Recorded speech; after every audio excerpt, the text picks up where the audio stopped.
All right, welcome to the puck watching live watch along of the NHL draft. I'm going to need a lot of your guys' help here to get through this all because there's no Nick today. He may be joining at some point. I don't know. He's on a bachelor party right now with a bunch of folks. I think he may be in Chicago. I have no idea where even the guy is. But we're excited to get this going. I got the Blues repping right now. Right now, if you're watching the NHL draft, I'd recommend sort of watching this and then ended up watching the actual draft as well as we're going forth here. But lots to get excited about here, guys. There's 4 first round picks if you've been following. Obviously, I'm sure you guys have if you're tuning in already, but they're just kind of getting this show on the road. But I want to hear from all of you guys as to where you guys think this is headed tonight because I have zero idea. There's been so many different rumors that have happened over the course of this and of the day and of the week. You had Jason Robertson and all of the rumors there. You had a bunch of stuff with Mason McTavish as well. It's like I don't really know where this is going. So I wish I had a really solid understanding of this, but I want to hear all your guys' takes as this kind of goes along because I'm kind of at a point where I just really don't know what's going to happen. But again, the giraffe's kind of going on right behind me. I got a little monitor. I got a good setup right here, good computer. We're ready to go. But I want this to be just an open forum for all of you guys. But I'll tell you briefly though before I think it's just getting started here. As hopefully we get some questions in, is just hearing about some of my takes on kind of where I think that things should land here. Number one, I think there has to be at least a giraffe pick tonight. I think it's very easy to say that. You just don't know what's going to end up happening. Like are we going to end up trading up to that top 5 or that top 7, as I said last week on the podcast, or are we going to go on a different angle and we're just going to end up picking all the 4? But there's, I think, 2 scenarios that end up happening. I think either A, you sacrifice a bunch of draft capital. I'm thinking that 15, 27 or 29 and all of that. I think you could do something with those and maybe try and move up. But I think you would love to keep that 11 if you're the Blues right now, because I think that's still in the territory of you being able to get a good player out of that. Now, that's obviously the most valuable pick if you're St. Louis. And so if you're a team that is wanting to get something in return for all of for whatever we have to offer, then I think we have to, as an organization, definitely put something at least on the table here. I don't really know about you guys, but I think that's kind of at least where I'm standing at the moment. But I think to me, it's Stenberg or bust right now. It's just seems like a perfect scenario. And I know that when we talk about brothers, in the draft, I think there's some other brothers in this draft currently that are being drafted, I think, in this year. I think the Ruck brothers or something like that. Those guys are the guys that you think about. And you don't really think of the Stenberg brothers because Otto Stenberg's already in the league and he's not really making much of an impact yet. But this Avar guy, it seems like, is going to be on another level. If you're St. Louis, I think that you might as well take a shot and at least get an offer out there. But I feel like if we're at this point in the draft right now, guys, I'm not exactly sure if we're going to be ending up at least with that second pick.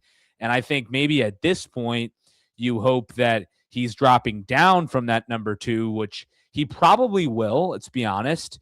Gavin McKenna is most likely going to be going number 1. And number 2 is with the Sharks, and they're not at a point right now where they are saying, hey, we need a bunch of forwards still. You got Celebrini, you got Will Smith, you got a bunch of other guys in the pipeline that are really developing well for them. So, and they did not struggle scoring last year. What they struggled with was on the defensive end of things. And I mean, if you're anybody out there, please name me one really good Sharks defenseman out there. Uh, Point being, I think that they're going to end up going with a defenseman of some sort. My guess is Chase Reed, based on all of the mock drafts that have been out there. And oh, we got the first comment: Stenberger bust. Yeah, I know. Obviously, it's definitely a long shot here, but I think that that's what this organization needs at this stage of the game. And whether that means getting rid of 2 picks in this draft and then an actual roster player, but again, I don't really know who that would be at this moment. Probably would be a defenseman, but if you're like a Sharks, a Sharks pick, I guess. But think about it this way: Colton Parayko, it looks like that he's not going to be moving on. I saw that report on NHL Gateway today, and so you kind of lose out on that trade, which I thought maybe you could be sending in the Sharks' direction, that they get a defenseman and they get other draft capital as a result. But look at if you looking at the broadcast right now, you see bunch of Maple Leafs fans excited right now with all of the draft going on. And what a lucky, lucky as hell that Toronto got this pick. They sucked this year, and they're showing all of his Michigans and his junior highlights with Penn State. I mean, he's an unbelievable player, and everybody knows that. But he can do everything. He can score. He can pass. He's just a game changer out there. And obviously, the Maple Leafs have to go with him if he's on the board. And looks like he was on the phone a second ago, so I'm sure that he's probably ends up being picked, of course. So not too surprised here, I think. But again, I think after the number 1, it gets really interesting if you're the rest of the league, because I think a lot of the teams, let's pull up the lottery order here, just to get a sense as to who's going up after the Maple Leafs, because everybody kind of knew what was going to be happening in this one. Okay, yeah, this will do. Okay, yep, yeah. So Maple Leafs, Sharks, and then this has recently obviously changed with the couple of trades that went on, and here come all the boos for Bettman. Can you believe he's still the commissioner in this league? He's always done a good job, but there he is.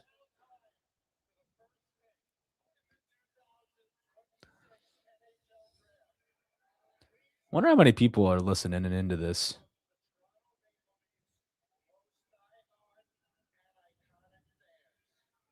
Yeah, they're sure diehard. They just haven't seen a championship in years. 1960s, I think. Maybe 70s. No, 70s. Yeah, they need this, honestly, more than ever. Oh, look at this. Justin Bieber. Oh, man. Remember the Jordan Binnington saga with Justin Bieber? Feels like a distant memory. Oh, my gosh. Yeah. Rep that Canadian coat, man.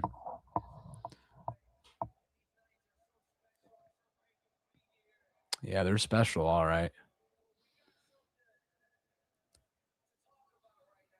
What's that, Justin? We got something to talk about right now. He's looking at McKenna. Oh, man. Look at this.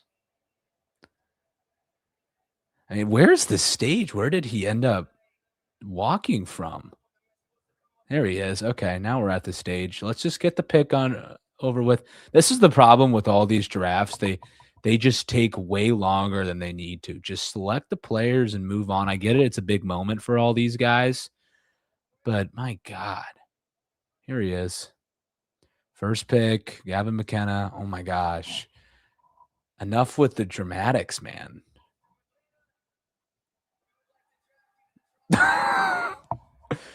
Is he even? I wonder if he knows his first name. Mr. McKenna, officially a Maple Leaf. Honestly, he that was not in my bingo card though, to think that he was gonna be, uh, coming to the Maple Leafs and they get that number 1 lottery pick. I think that's bogus. Lottery is the lottery, but I think it's a shame that a team like the Maple Leafs, end up scoring on that. Like, I get it, the Blues were in a better position, I guess, than them at the end of the season. Oh man, first indigenous player from the Yukon. Okay.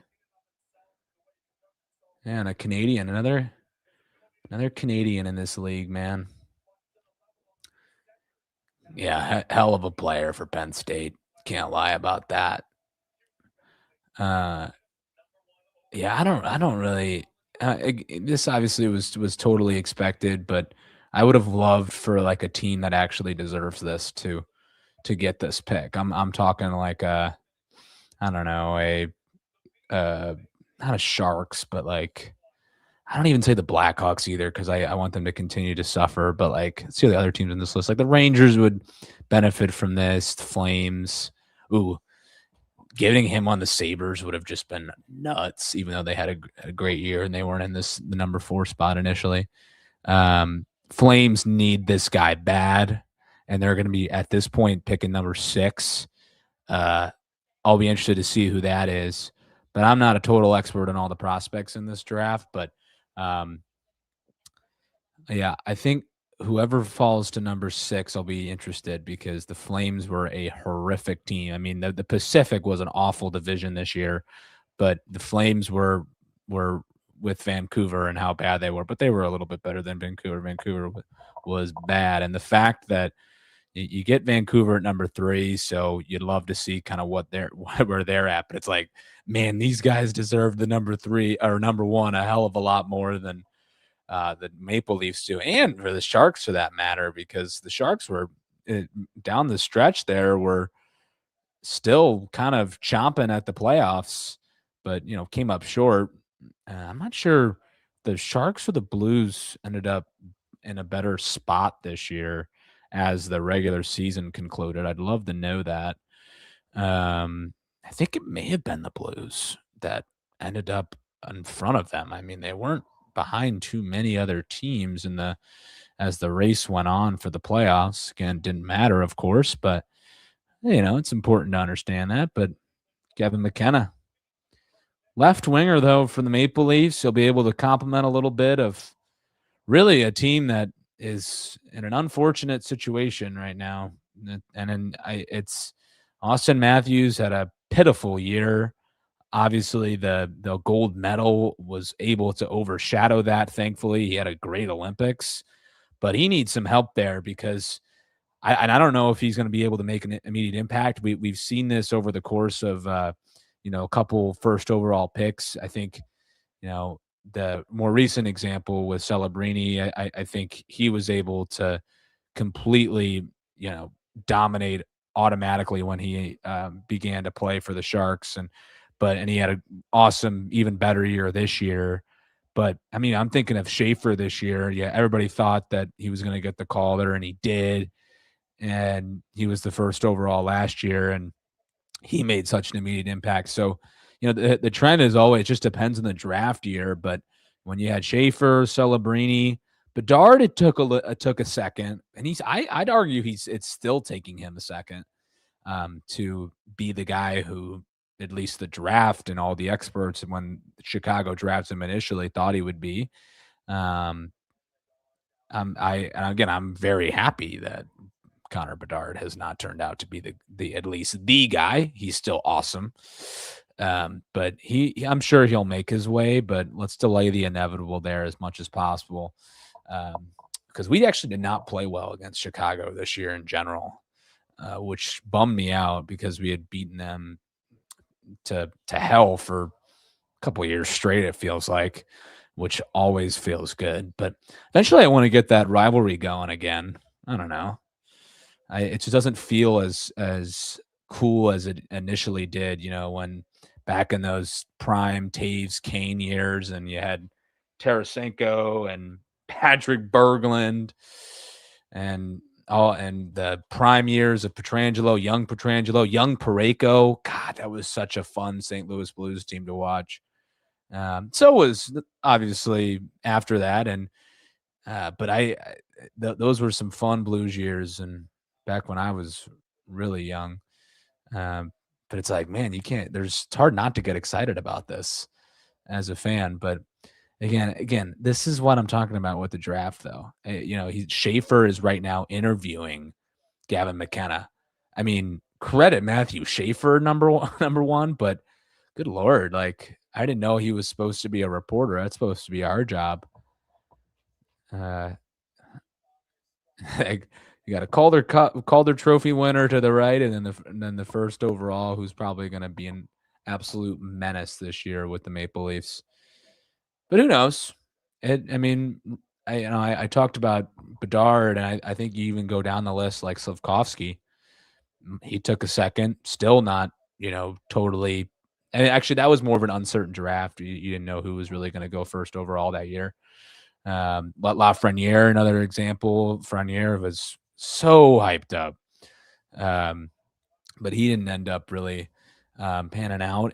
But no, I take it back. He's still a really good player, but he is not probably the best player at this point from that draft whatsoever. But look at that, McKenna. I mean, Penn State, glad to see him out of college hockey. I'll tell you that, because that was not a fun sight to see him dominate the NCAA when my BC Eagles were actually, they never had to face him, and I really wanted them to, just for the sake of the game. But I'll be interested to see what the league looks like without him. Penn State, because they just throw so much money into their program and money that BC doesn't necessarily throw at theirs. But Penn State, what a Big Ten program, one of the best. Didn't win the national championship there this year, though. Anybody besides BU Northeastern and all my Hockey East fellas. Yeah, I am soloing a draft watch along.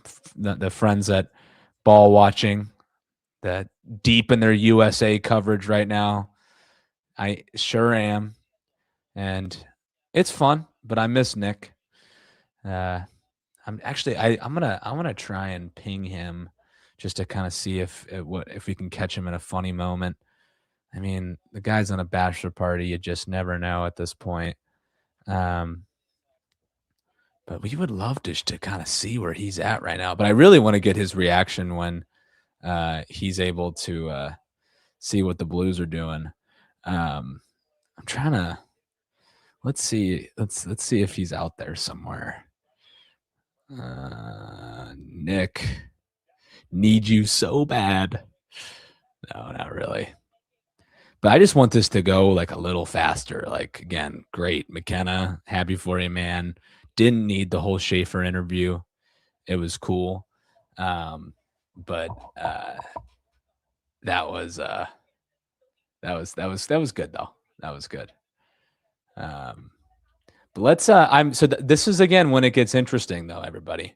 So you see the Sharks giraffe room, Mike Rier on the head of the table right there. He's had to have phone calls from Doug Armstrong at this point. I would love just to be a fly on the wall as to what those conversations were, who was offered on the table. And right now you see Stenberg, who's the best remaining player on the board right now. I just don't think that they're going to pick him. Again, I think there will be some time here that they still have what? No, a pick is in actually. I didn't even see that. Okay, so we're not going to have too much. Oh, I see. This is the speed I'd love here. Okay, Gary is back. What do we got, buddy? There's a lot of enthusiasm. Just embrace it, man.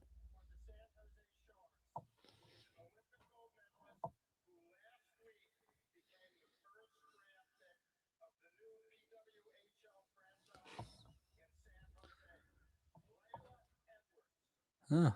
Okay. That's cool. PWHL. Didn't even know they had a team out there. Okay. What do you got? Let's go, Buffalo. Love that chant in the playoffs.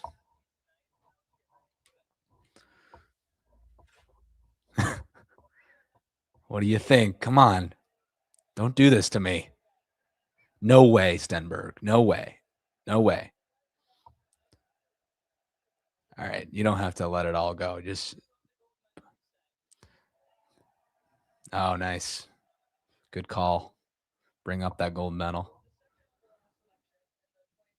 Don't say Stenberg. Don't say Stenberg.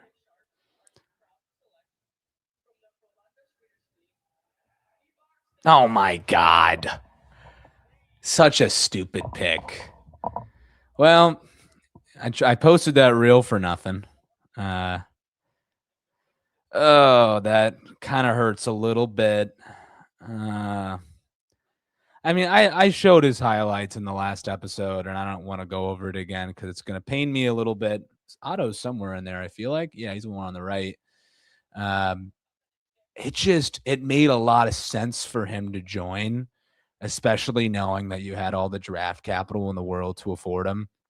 But you just really would have hoped that you could have at least tried to get a flyer out for him. And I'm sure they did.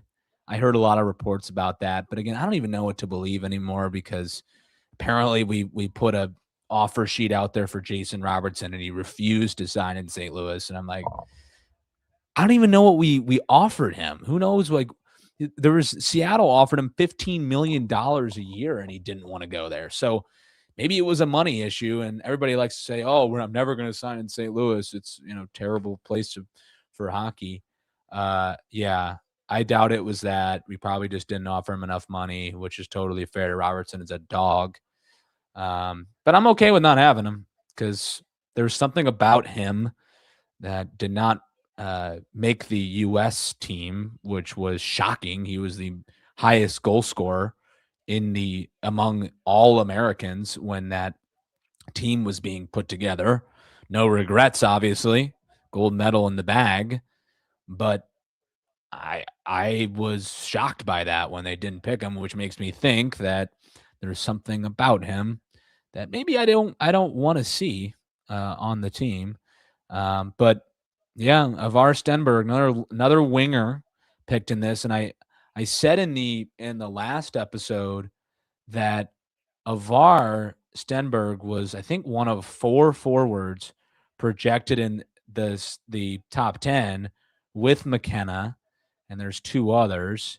The other 6 are defensemen. So I think we're going to see a defenseman here. We have to. Up next year, Vancouver. Man, this is an interesting call for them. They don't have any defensemen at this moment. Quinn Hughes is gone. I think it's probably Chase Reed o'clock if you're Vancouver. I don't know, though. I'll be interested to see kind of where they go. They still have Pettersson. We talked about this on the last episode. Pettersson is going to be an interesting watch to see if the Blues are going to try their hand at him, which I'm still up in the air about. Nick and I had a fun debate about it. See if he responded to my text. No, nothing. Not at this point. But anyway, I think it would be interesting to see maybe what we have to give away for a guy like him.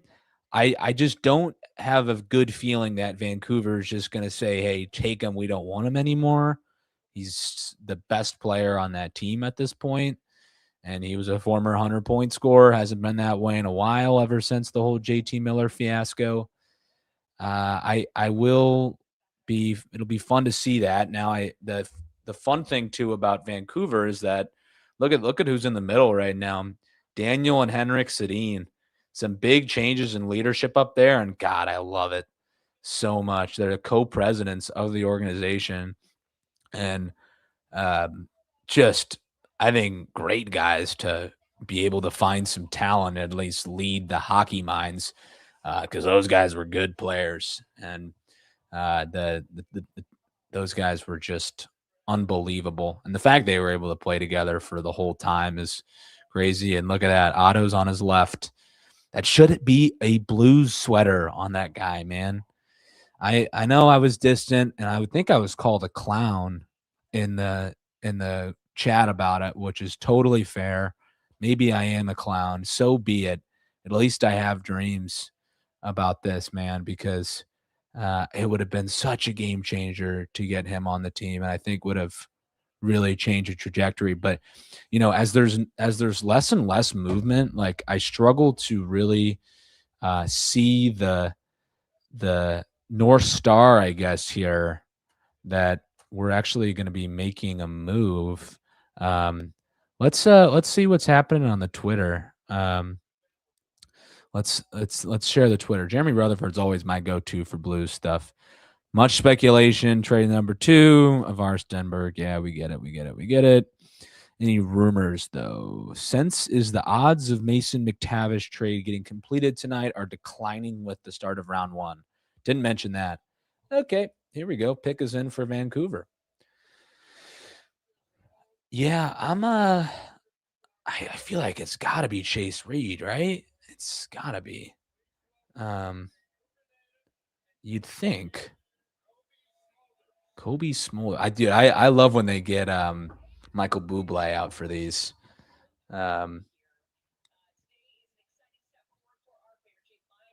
Oh, yeah, they can only really take a step forward, I guess, after the season they had last year. Holy crap. Okay. So no Reed. Malhorta. Yeah. Wow. Center. I don't really know much about this guy, but I've heard of him. OHL guy. Okay, so he's had the father played in the NHL for 7 different teams, almost 1,000 games. Wow, interesting. From Vancouver. I would have really been. Well, I understand this pick because you get a forward that can automatically kind of propel a little bit of this rebuild, and they needed it, but this is not going to change at all their trajectory this year whatsoever.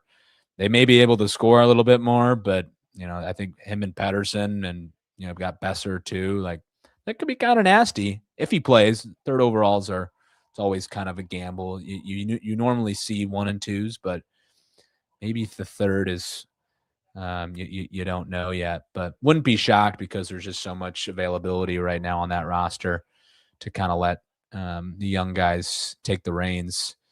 Okay, no. So he's not playing. So committed to BU. I hate that. That is not good. Okay, that's kind of concerning, knowing that he's going to be playing against my rival school. Malhotra. Why doesn't he? I wonder what happened there. God, because Boston College is so much better. Bias aside, obviously.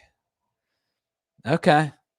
So 3 picks in, and kind of some surprises, I would say, guys. I think that I was wrong about pretty much the first, not the first one. That was the easiest, but the second, the 2 and 3 was so off.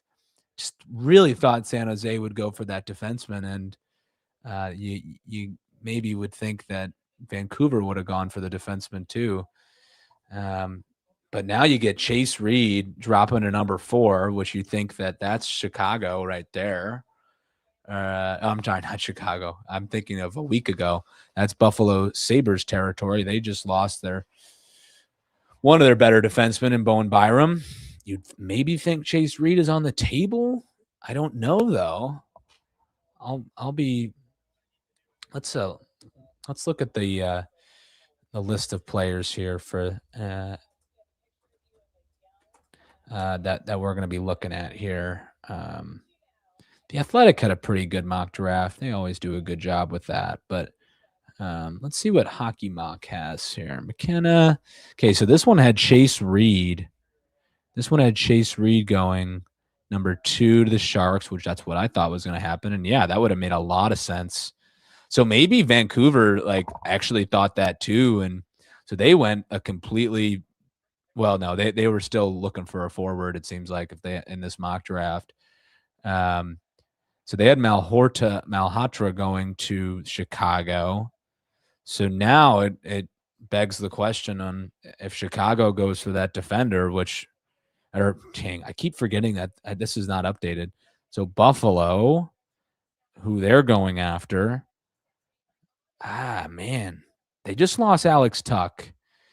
So yeah, man, but the 2 best forwards on the board are now, or the 3 best forwards are now gone.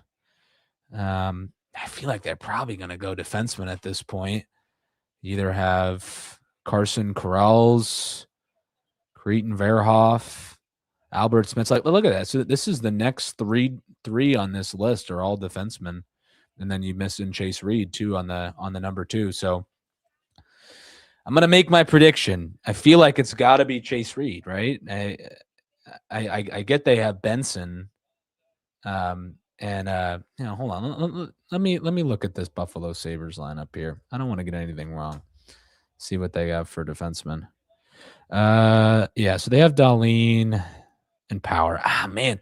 Yeah, I don't know how I just forgot that Benson. Benson's their first liner. He just got signed. That's what I was thinking of. Yeah.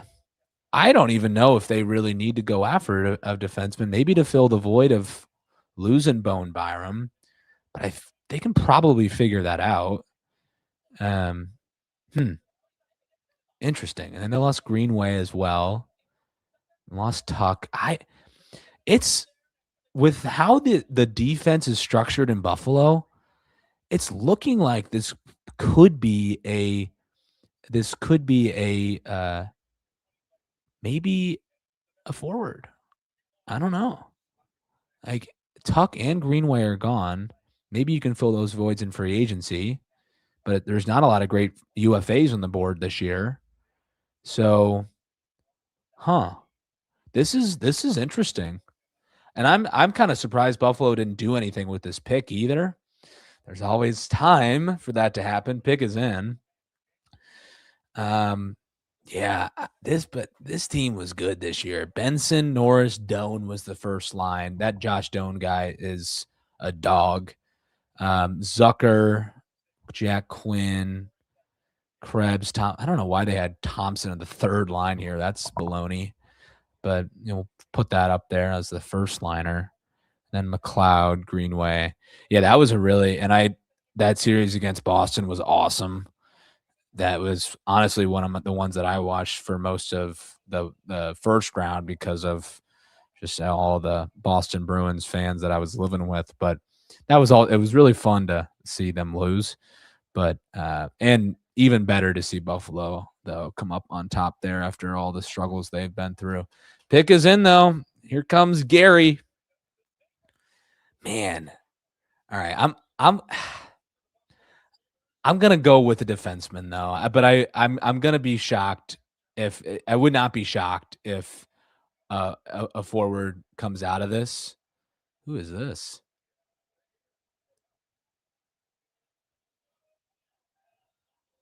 Let's go Buffalo, big time. Yeah, this is in Buffalo. Let's go Buffalo. All right. Yeah, cool stuff.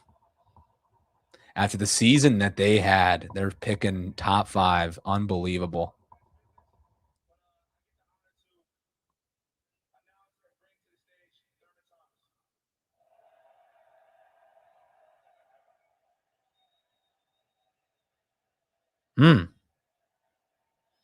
Okay. Thurman Thomas. Look at this. Look at all the shenanigans happening on that stage right now.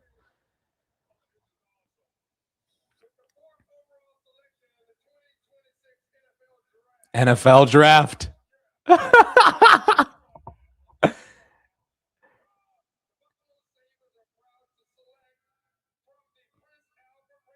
Okay. Oh my gosh. Are we kidding? This is a number 9 projected. Wow.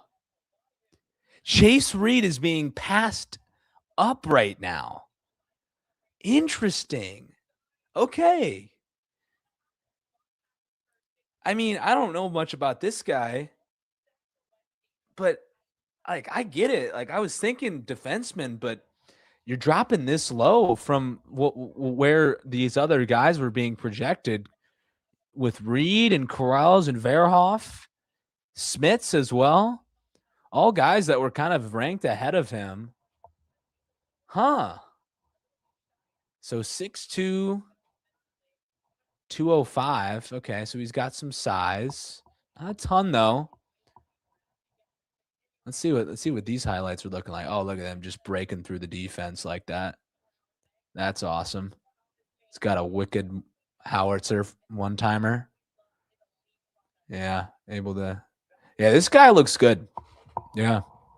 I mean, obviously they're picking his really good clips here, but 28 goals, 50 assists for Prince Albert in WHL.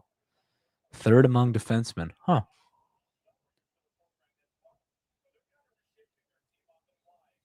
Okay. I mean, this is probably a great pick for Buffalo. I guess they don't need much forward help, and they're going to figure it out without Tuck. But again, number 4 is not going to be playing this year, probably next year. But they're going to be shoring up on the defensive side. That's a problem. 13-game point streak he had once in this year. Wow, with 11 goals. Damn. Good for Buffalo though. I don't mind the pick. I'm a little shocked by it that when you have Chase Reed on the board, you don't utilize it, but I'm not I like it. I like it. I think that's like because we talked about it on the podcast. Like they're definitely a soft spot for the Koenig boys, Sabres. Gotta love those guys for how young they are and how well they did up leading into the playoffs. I mean, they were number 1 in the Atlantic, and the Atlantic is always the best division in hockey, and it continues to be. I remember that we were talking about this on the podcast that there was one I think Atlantic, no, one Metro Stanley Cup finalist in the last I think 8 years, and that was Washington in 2018 when they won. And that was the last Metro team to ever even make it until Carolina won this year. So always dominant. The fact that they were able to be on the top of that division showcases a lot of their skill.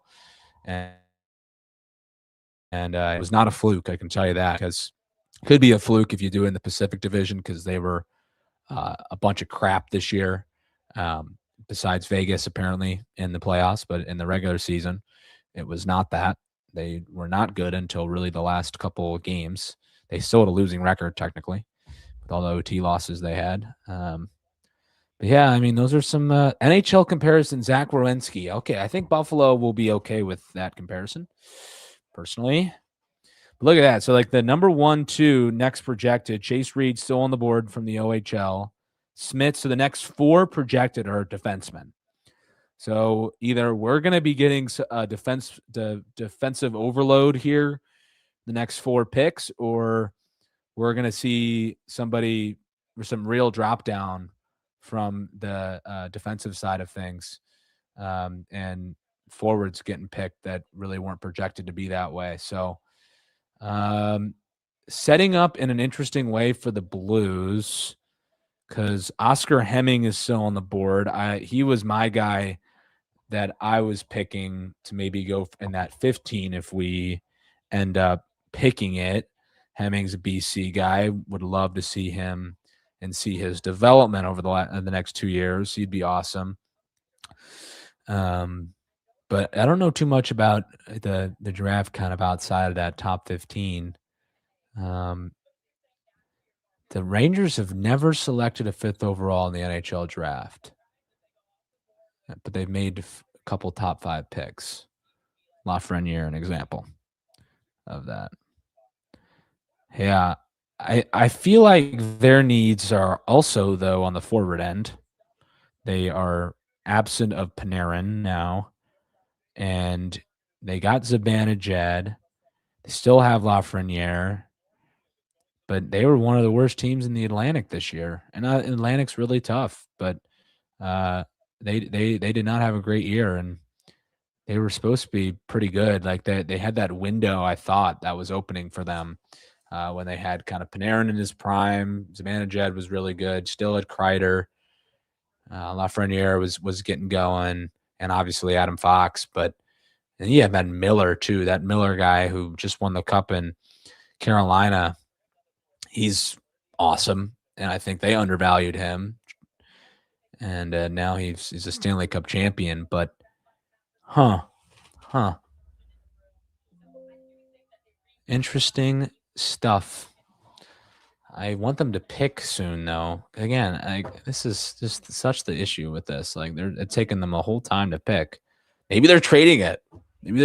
Which they'd be dumb to do it because they need some help fast over there in New York. Because the Atlantic's only getting better. It's not like there's a lot of teams that are on the opposite trajectory over there. Boston, as an example, by the way, they were way ahead of schedule this year in picking that. He went to full screen. There we go. Yeah, their management has been making some interesting decisions lately, and I would not be shocked if they make another interesting one again, and maybe go for somehow forward here, which I think is dumb. But they'll probably. I mean, how the odds are going, it should be a defenseman. Bettman, what do you got for me now? Who's coming out from New York? You think it's going to Chalamet?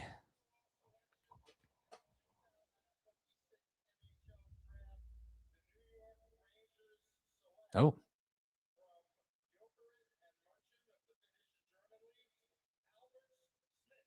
Okay, so you have a defenseman there.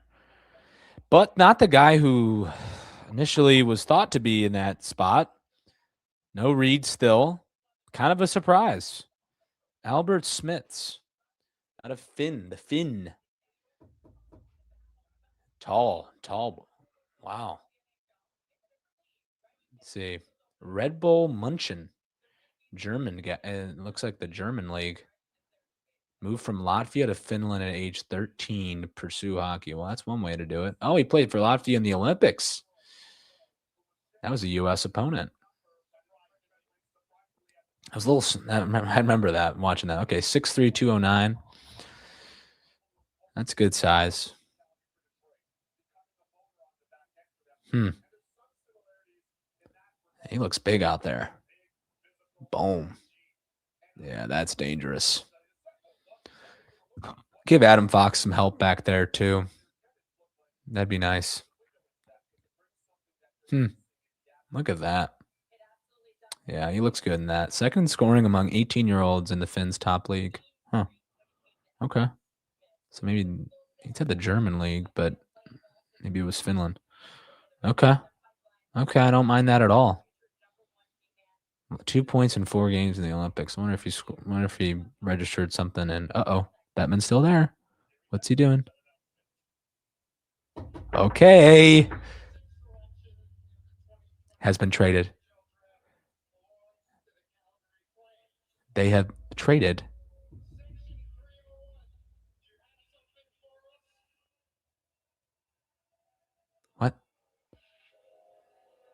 What? Oh, trade. Come on. No way. Okay. Give it to me, please. Oh. No. No.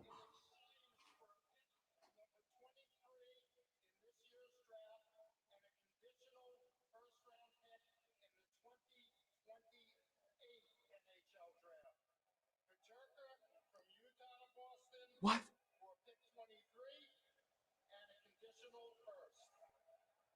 Oh my God. You're kidding me. Peterka to the Bruins. Is there another one? Oh my God. 2 trades?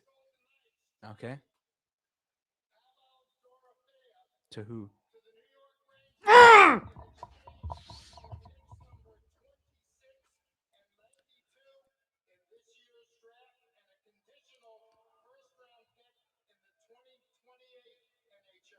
Okay.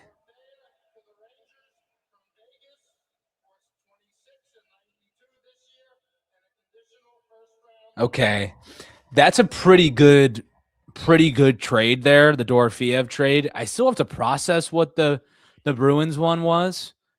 But there's some big movement happening right now. And the fact that Utah and the Bruins were in on it and the Blues were not, that makes me a little Dorofeyev was one of those guys that I was thinking about, and there was rumors about that he would be not on Vegas next year.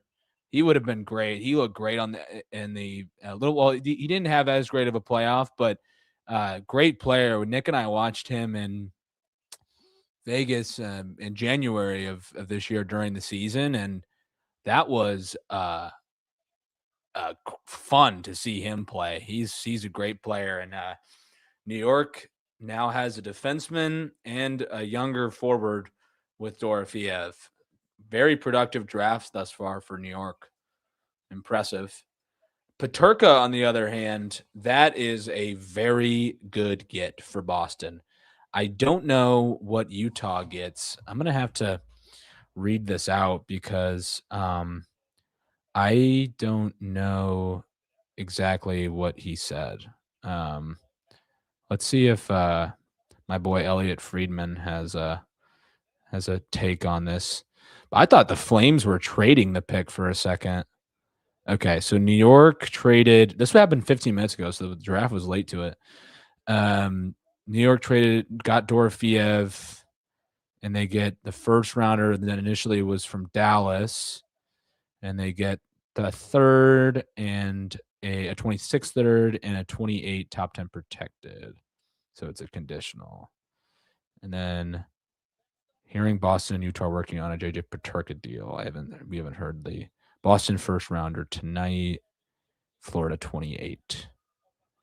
Okay. So they get 2 first rounders for Peterka. Utah does. Interesting. They're in a weird spot, Utah. Peterka was like, they got Peterka from Buffalo last year, and now they're just getting rid of him. He was good, man. Okay. Yeah, you're welcome, man. We're happy to have you in Buffalo. These guys really need to make a good selection here, and I feel like it has to be Chase Reed.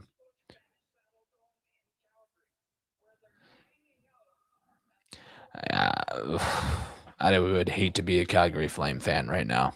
And I know these are our guys at THPN that are the founder, Kyle.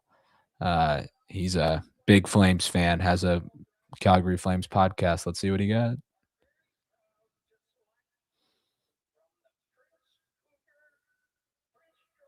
Yeah, so it's Reed, I think. No. Oh, okay. Reed has now dropped 7 picks. Wait.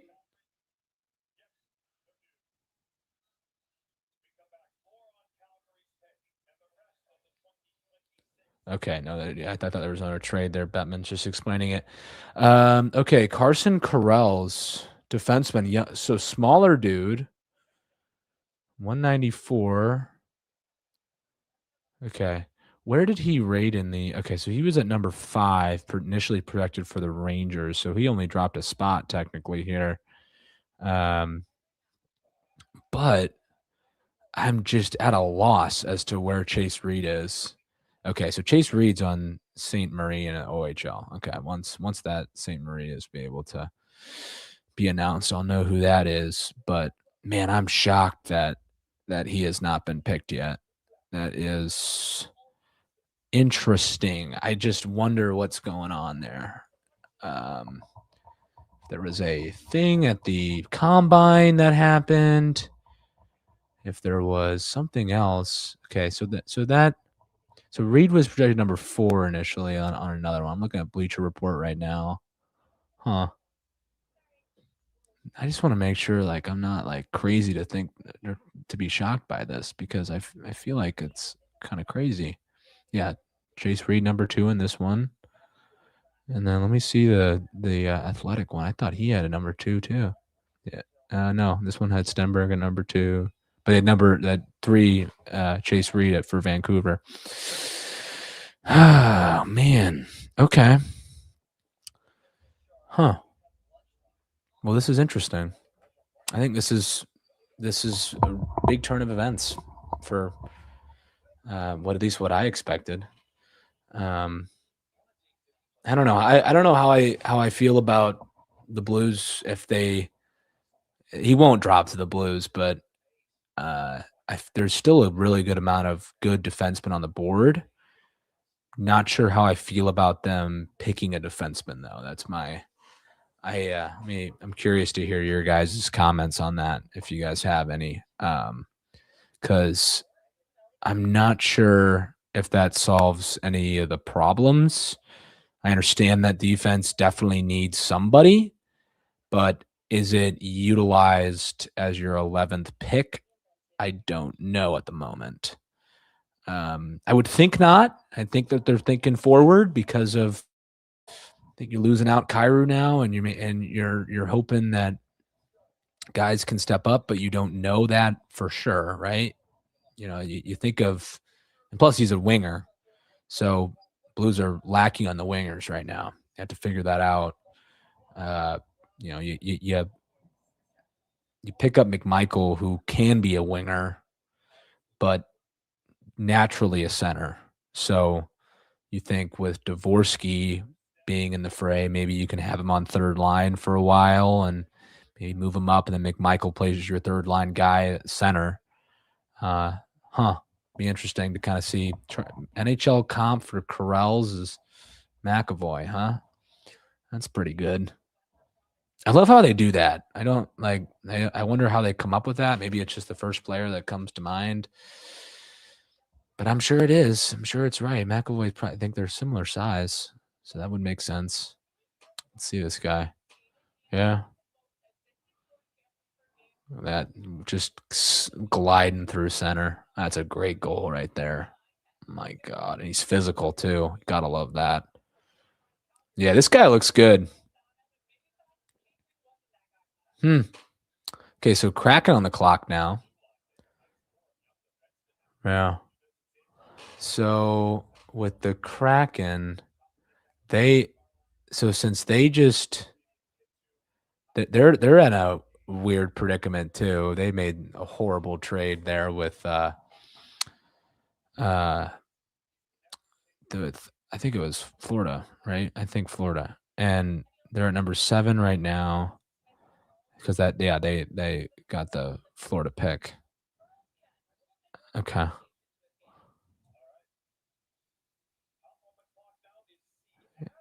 Pick is in with 2 seconds to go though. Yeah, why not?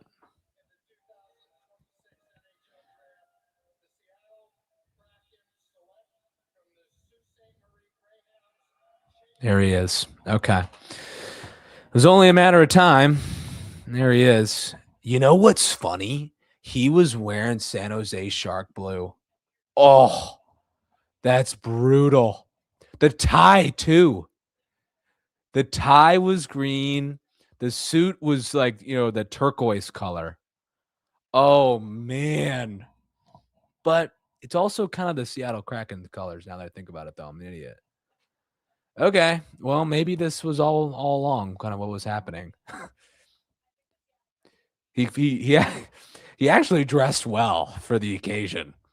I totally forgot. And that's almost maybe it's a little bit more blue than that, but it was either Seattle or San Jose that those colors could go with, and he got Seattle.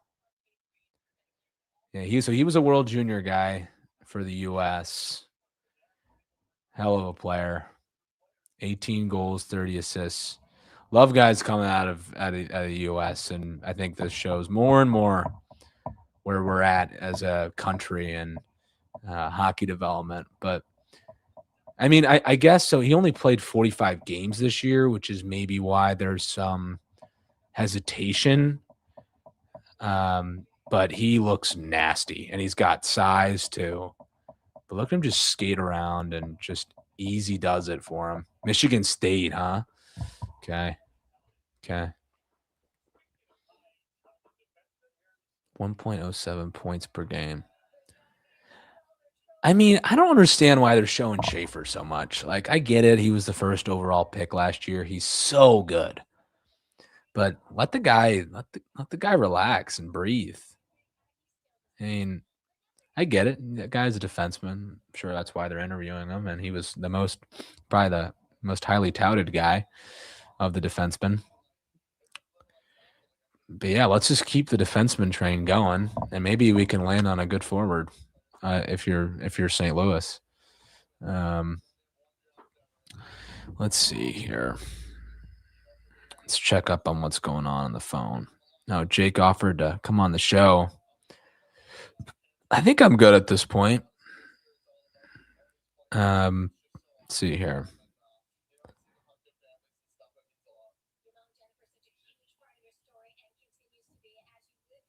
Huh. I want to make sure.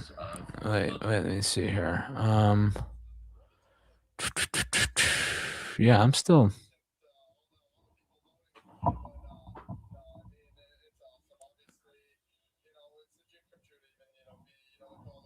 Am I still live? Am I good, guys? I think I'm good. YouTube's bugging.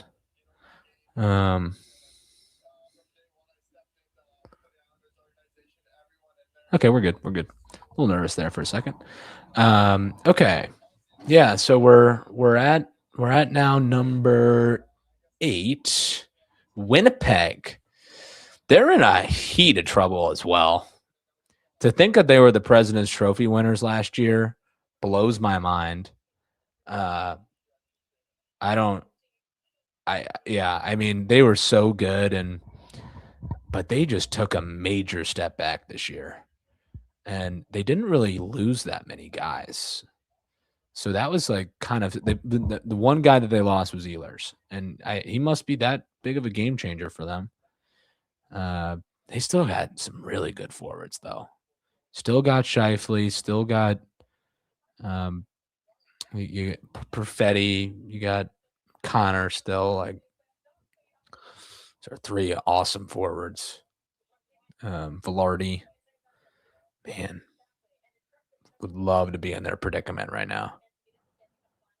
On forward side, those guys, 2 of those guys are getting close to 100 points every year. We haven't had a guy like that in a very long time touching 100 points, but it's benefited us because we have 1 more cup than them ever. But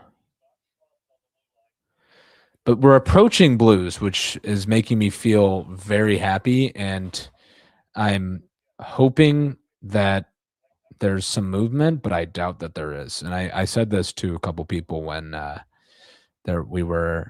was just talking over text. Just like, are the Blues actually going to do anything? And I said no as time goes on, because in the morning you're so excited for the day, and like I remember I videoed for Instagram this morning, and it's like, oh yeah, like this is gonna be a really fun day, super excited. It's draft day, and nothing's happened for Blues side, which makes me think that they're gonna end up picking all these, which wouldn't have been my first choice. All right, what do we got, Winnipeg?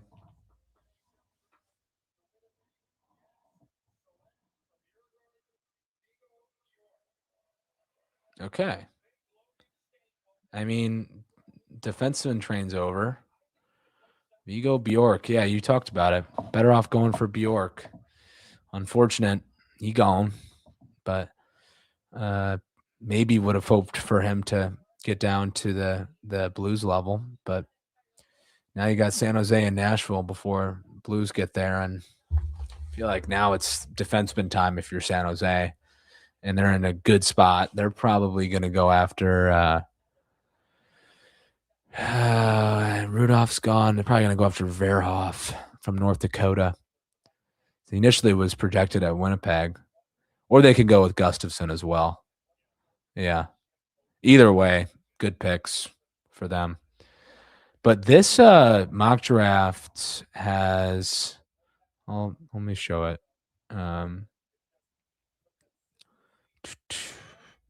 Yeah, it has Alexander Command. It's a player that a lot of teams like. I've heard him linked with the Blues, although the very well may target him with the number 15 instead. Interesting. Honestly, I would like Hemming if we're going for forwards, but that's my bias. So I just know him. I don't know what this Command guy is. But honestly, let's just take a second, though. Let's see what we got here. Alexander Command highlights. Okay.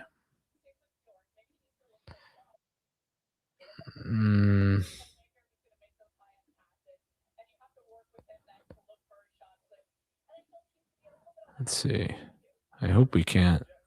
Yeah, this is good. All right, let's turn this off. Let's see once this ad goes. Yeah, Winnipeg. Good for you guys. And a defenseman. All right, let's see what we got here. Ooh, that's nasty. Looks like Sweden.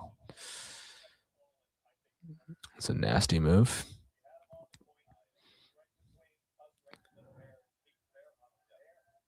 Oh, yeah. Oh, yeah. Love that snipe. Okay. Well, we'll show more of his highlights if he gets picked. Get me out of there. Okay. San Jose on the clock again. What a nice position that they're in. Good Lord.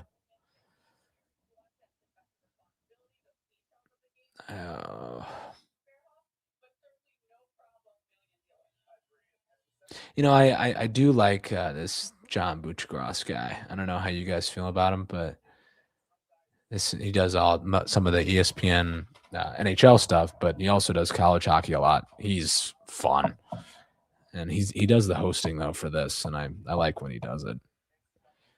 Kevin Weeks, this guy was a goalie, which is crazy to think about. A lot of the analysts, Brian Boucher, Kevin Weeks, all the goalies. Oh man, okay, they're still interviewing Bjork. Yeah, I feel like it's got to be Verhoff. I don't think that they're going to go with two forwards in this. I think that it'd be stupid to do so. Yeah, no, good answer. It's like, hey, you expected to go a little higher, but it's like, oh, you don't care. That's the right answer, man. Right answer. But I'm thinking once the Blues pick number, if they do 11 and they do 15, 16, which it seems like it's going to be that way, then we're going to end the stream after the 16. But again, I hope something changes. But at this point, it's not worth it because it's number 9. And you wanted it to be in the top 5. And I put it in the prediction on the podcast that they were going to be picking inside the top 7. And I'm wrong, which I've been wrong about a lot of things on this podcast already. Oh, well. I really want Nick to join, though. I'm praying that he answers my text, but I doubt he does. So I just sent him the link to this thing, and I'm on, and he has read receipts, so I can see if he reads it, but it looks like he's going to be out for this, which is a shame. But I think he would have gotten on if there would have been some big move that happened. But he doesn't care that much, I guess. Look at the big Sharky. Yeah, he's thinking Verhoff too. I'm Buchgras and I are on the same page. Yeah, no, so true. I am surprised that we haven't heard another trade. I thought like when those two were announced with Peterka and then, who was the other one? Wait, Did I just I'm blanking.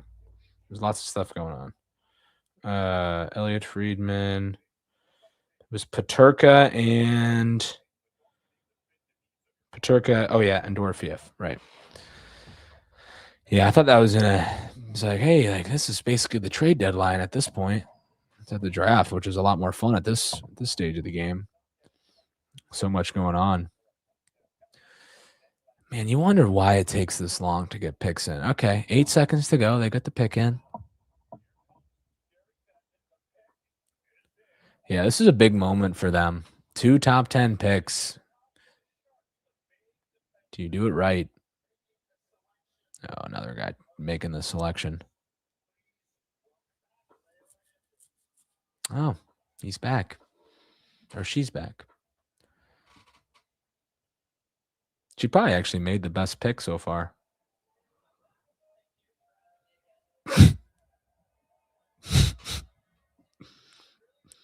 Yeah, great crowd.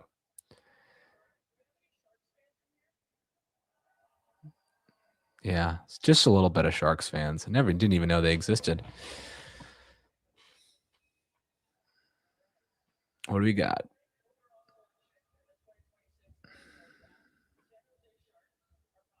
Bearhoff. Yep, there you go. Bearhoff. All right, I'm right about that one. Yeah, he's good. They're gonna like him. The NDAX are a damn good hockey team, and that's gonna turn out just fine. I think if you're the San Jose Sharks, they're 6'4", 215. That's some good size, and they've been needing that for a while. I mean, I can think of their past good defensemen that they've had. Talking about like a Brent Burns, talking Mark-Edouard Vlasic, those kind of guys.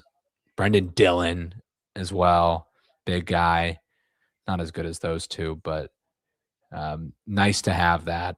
Yeah, Gianni, totally agree, man. They really are. I mean, that's a shame that they got both of those. Yeah, they're at the winning point of the draft at this point. I just did not think that they were going to take Stenberg, and they did, and it ended up working out really well because Verhoff drops all the way down. Initially thought that maybe Reed would get to this point. Reed gets drafted, and then you still have Verhoff on the table. But that's a really good pick. Really, really good pick. Yeah, 100%. Yeah. I hope he gets his head out of his ass, man. I don't know if he does though. No, I there's always a plan with him with Doug Armstrong. I struggle sometimes with if the plans are actually always the most solid plan. I think they really were trying in the last couple of, I don't know, maybe week, I would say, to push the envelope a little bit. You saw the Robertson thing, you saw the McTavish thing, heard a bunch of other rumblings, but I don't even know if we were really serious about those things. Apparently there was multiple first round picks out for McTavish. That's not good if that was an offer. And apparently it was not good enough, but that was just rumors. I don't know if that's exactly true. But multiple first round picks for McTavish, I would not like. He's good, but you would like somebody else rather than McTavish. Blues are hammered, maybe. Yeah, I mean, the fact that they really haven't traded up for those, at least any of those guys, it sucks because they definitely had the capital to do it. Maybe they have their guy right now, but I doubt that they do, and they were probably hoping to get somebody else here and have it drop down to them, but I don't think that's the case at this point. But I'm loving to know, like, with the Rutherfords of the world, what he's saying now. Blues are scheduled to be on the board in 3 picks at number 11. Okay, he just gave a recap of all the picks. Yeah. I don't know who the star is. I don't think there is necessarily a star. I would love Oscar Hemming personally at I don't think it's number 11. It's probably hopefully you allow him to drop to 15 somehow. Maybe you call around and you ask, "Hey, are you looking to pick this guy?" If they are, you got to pounce back on somehow trading up like a spot or two. He's a good player. Again, a lot of bias there, but he could be very good for the team. Um, yeah, Nashville. You'd think that they're also gonna go forward. Don't know who though at this point. Let's see what who Nashville's working with their team. They still have Yossi and still got O'Reilly somehow. Forsberg. What do we got here? Okay. They were working with Ross Colton. Ross Colton, they just got in a trade a couple days ago. Stamkos as well. He's old. Evangelista. They still got Marcia. So they got like okay forward core, but it is not. It's very much aging. Like Forsberg's 31, Stamkos is 36, O'Reilly's 35. Yeah. Is he really? What? Oh, Eric Church, maybe? Luke Bryan. That's a really good get. I love that. Okay. I like that. Didn't know he was a Predators fan. That big bell on him. I think he just dropped out of like the top 50 country singer, which is a shame. He's awesome.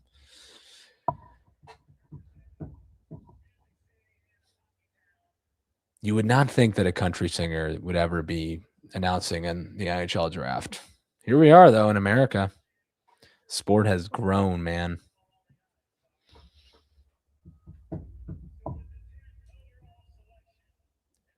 Don't say NFL.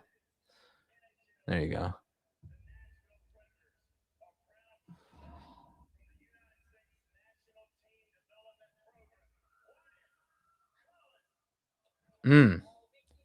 Wyatt Collin, huh?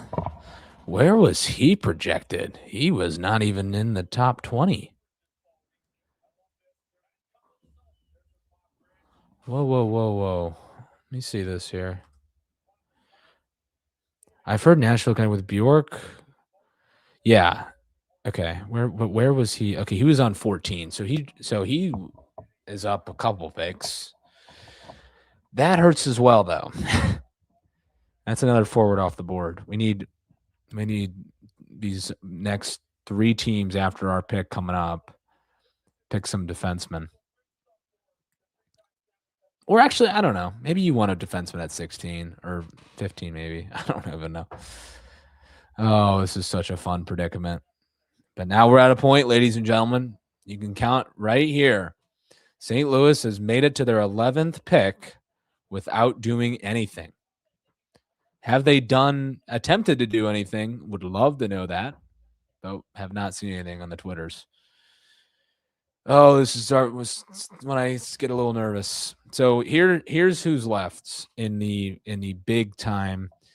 So everybody that was projected in the top 10 is been currently picked except one, Malt Gustafson, left-handed defenseman. Could be primed to be a blue, potentially. Who's good. You can lean into the Swedes here. And then you also have Command, who I was just showing the highlights of. He's a center. Need wingers right now. You have Ethan Dalchets. He was projected at 12. It's one pick behind the Blues. Ooh, man. I almost have a weird feeling that we're going to be picking this Ethan Dalchets guy or Command, one of the two. And then we're somehow going to let Hemming go, which is a shame because it'd be so awesome to be able to see him. Oh my gosh. Just get this interview done already. I just want to hear the pick.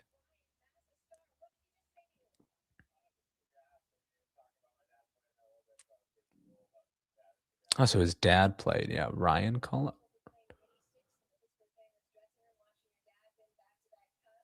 Oh, he was a part of that team, huh? The 16-17 team from Pittsburgh. I didn't know that.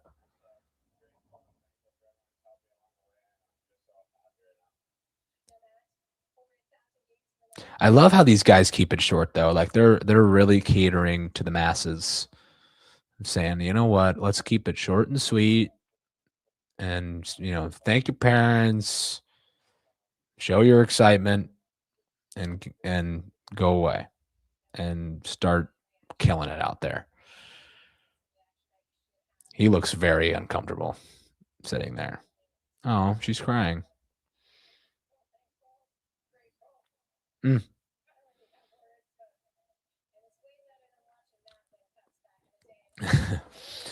Well, maybe not.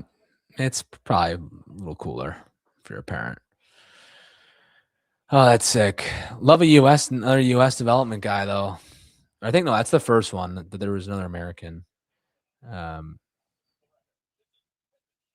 Oh man, we have Nick. We have Nick. Hold on a second. Hold on. Let's get him up there.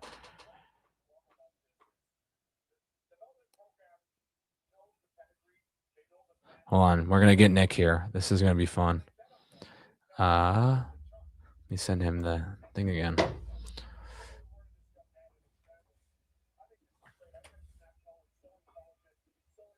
Let me get him. God, he needs to join quick.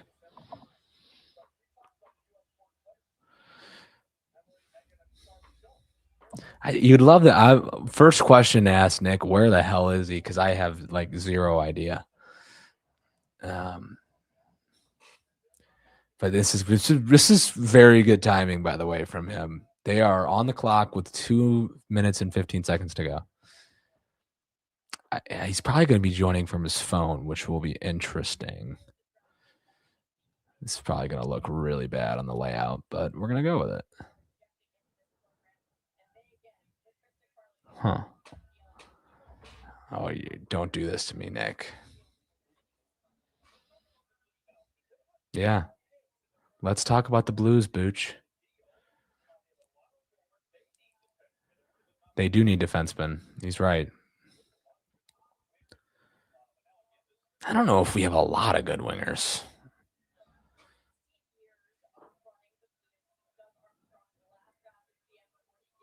Yeah, last draft was GM. Yep. Most assets he's ever had. True.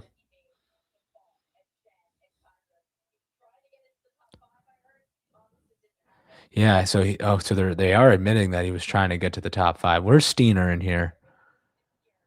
I see. There he is. He's at the front of the table. Good. That's where he belongs. Kachuk's there too. Keith, pick us in. Nick, where the heck are you, man? Oh, we need you so bad. The commissioner. Here we go, guys.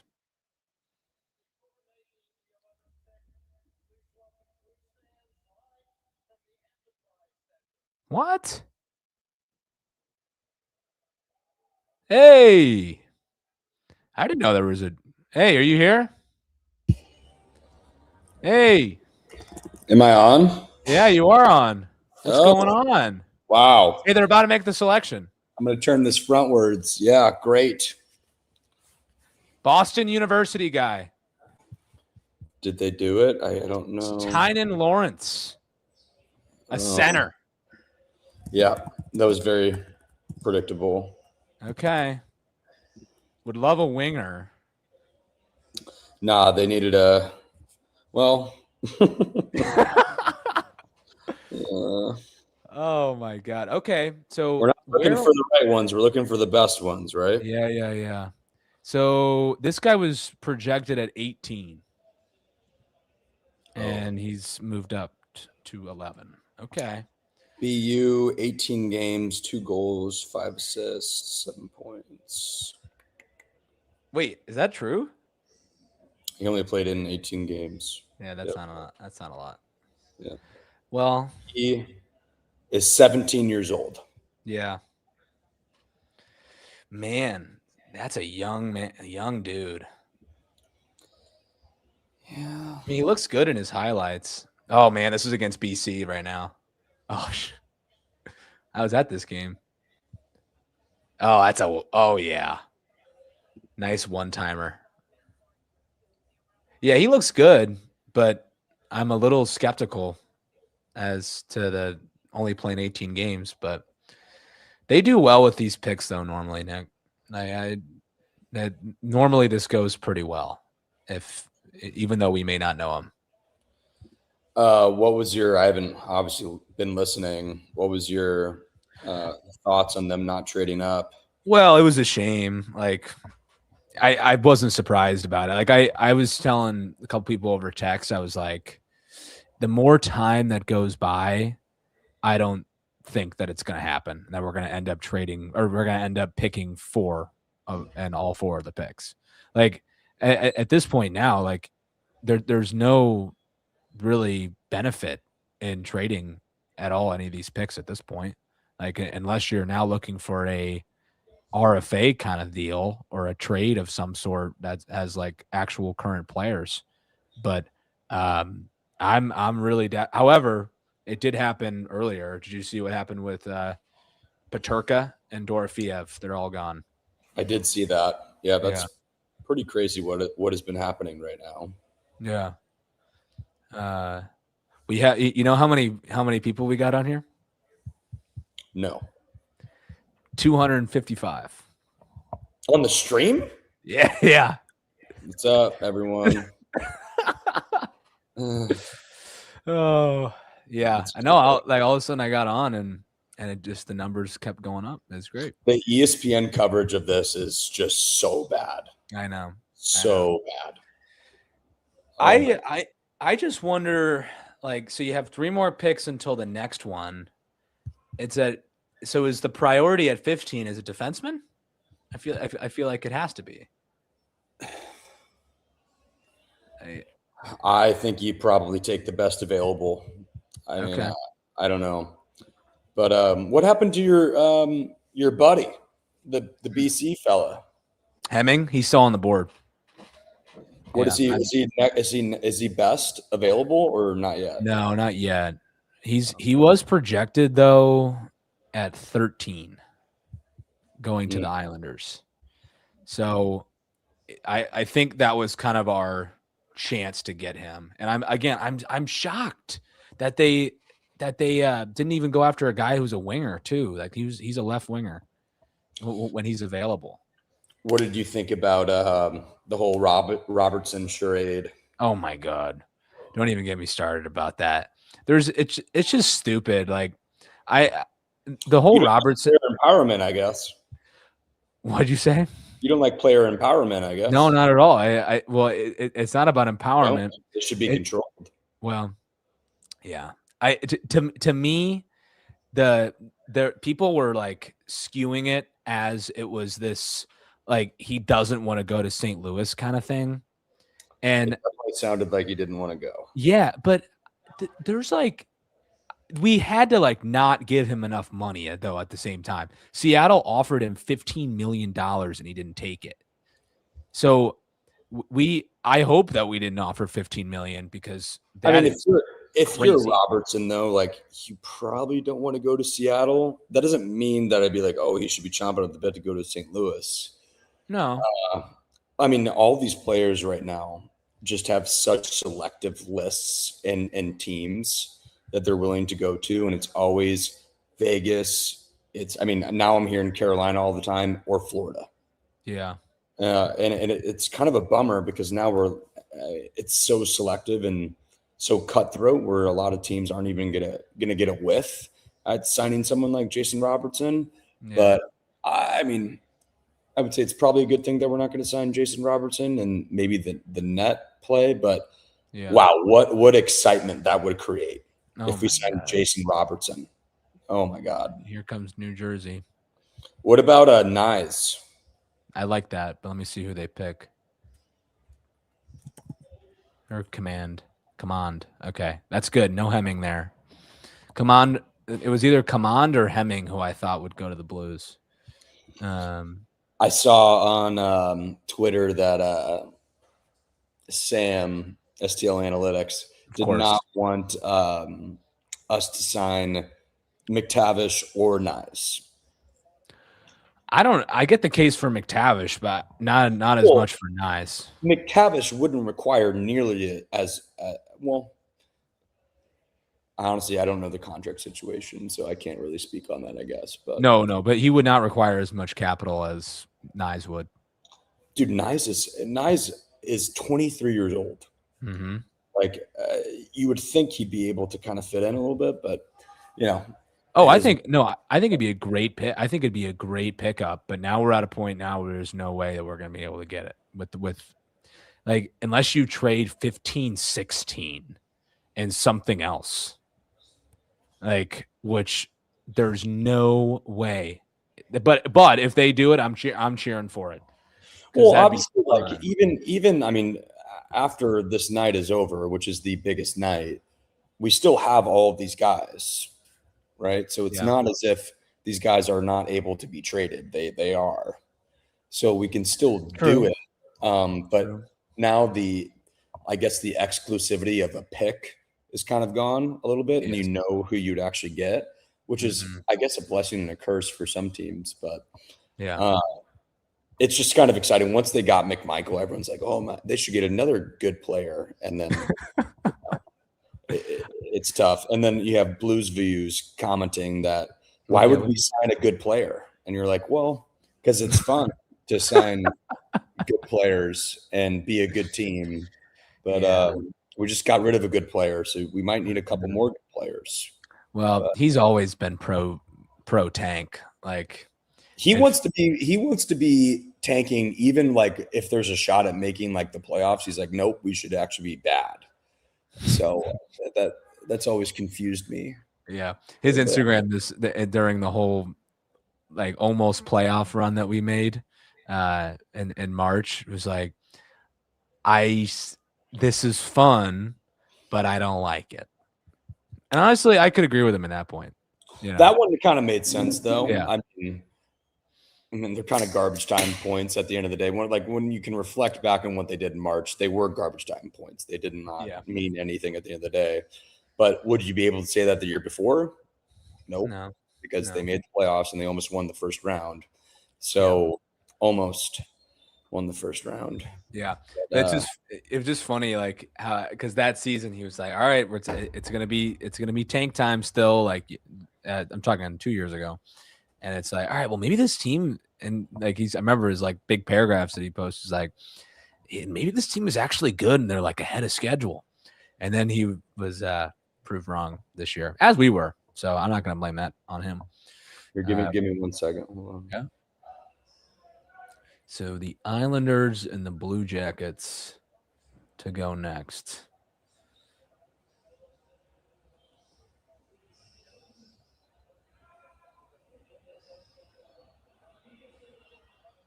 Where are you right now, by the way?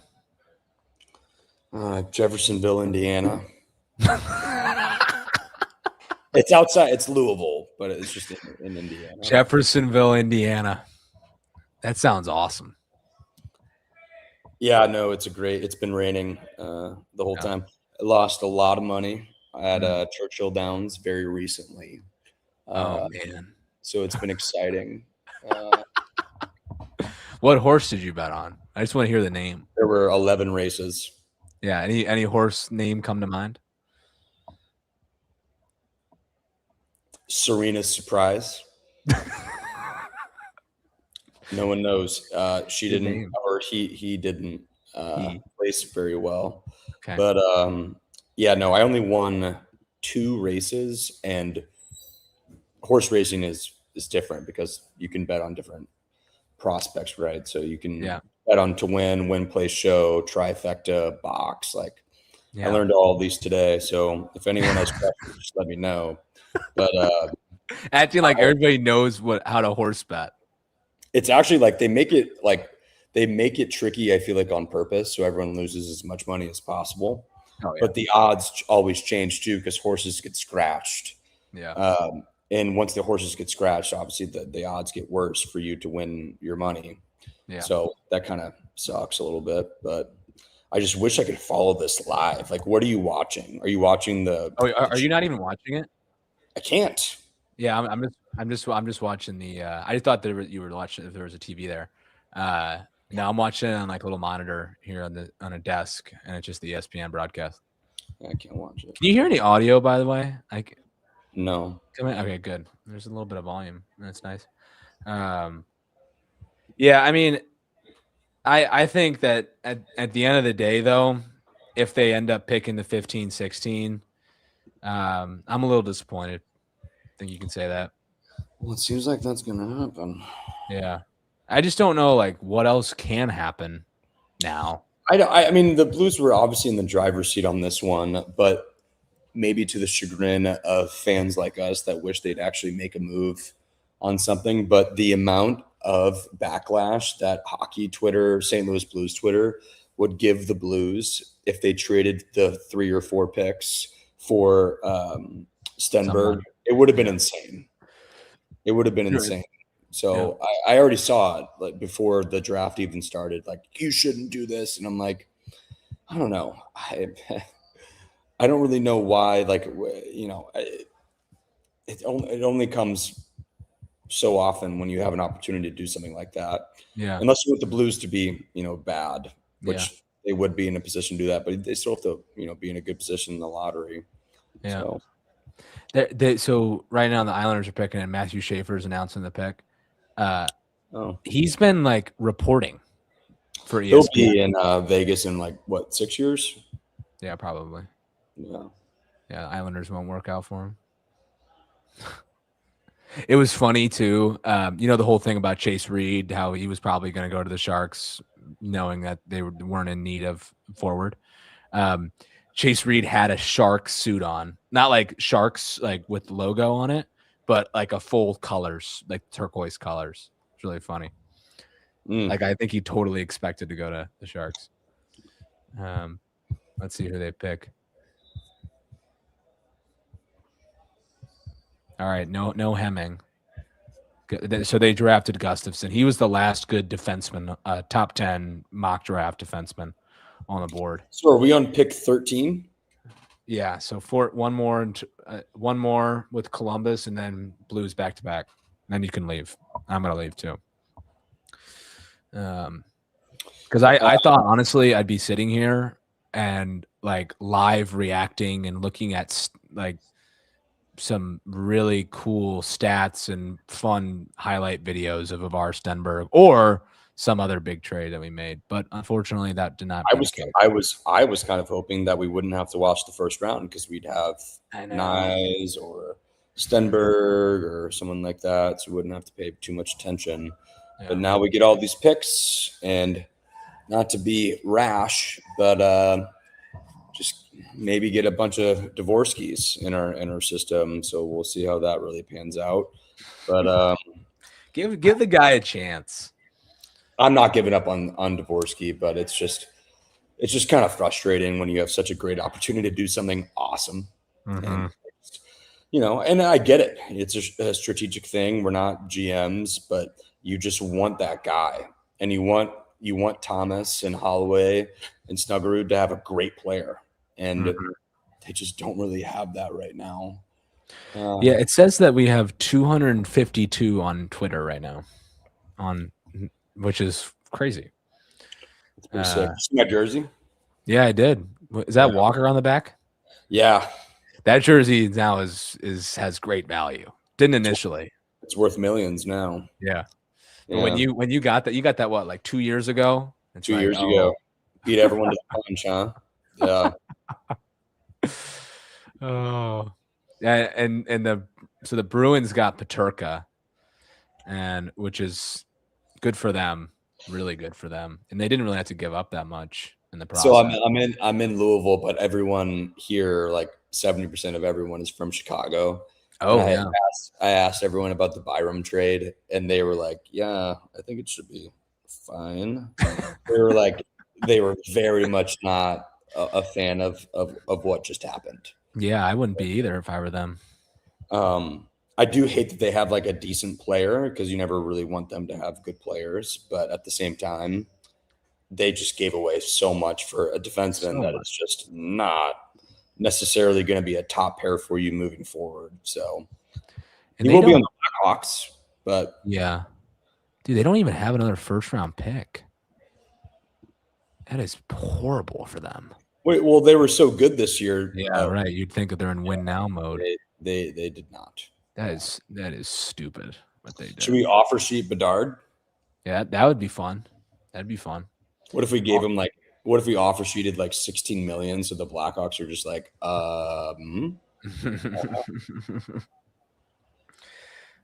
Yeah, I'd like that.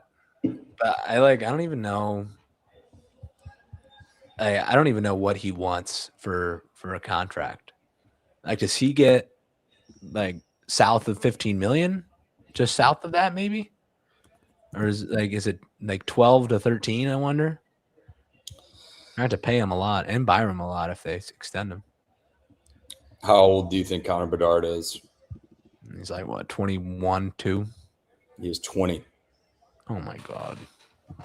Isn't that insane? I feel like he's been in the league for such a long time. Yeah, I think he was, when he started, he was maybe 17. I want to say. I know. That's so wild. They have so much cap space, so they're gonna sign him. So whatever. Yeah. For like what? I would just wonder how much. 20-year-old. Who's the first $20 million player? Yeah, that's a good question. I mean, Kaprizov is close. Yeah. Also, Larkin. Yeah. Yeah. He's converted to Minnesota. Wait, that's happening? Oh yeah. What? Yeah. Did I miss this? Not confirmed yet, but hearing about it with Elliot Freeman. Shoot, am I just in like a dumb place on Twitter right now, or is that? I didn't hear that.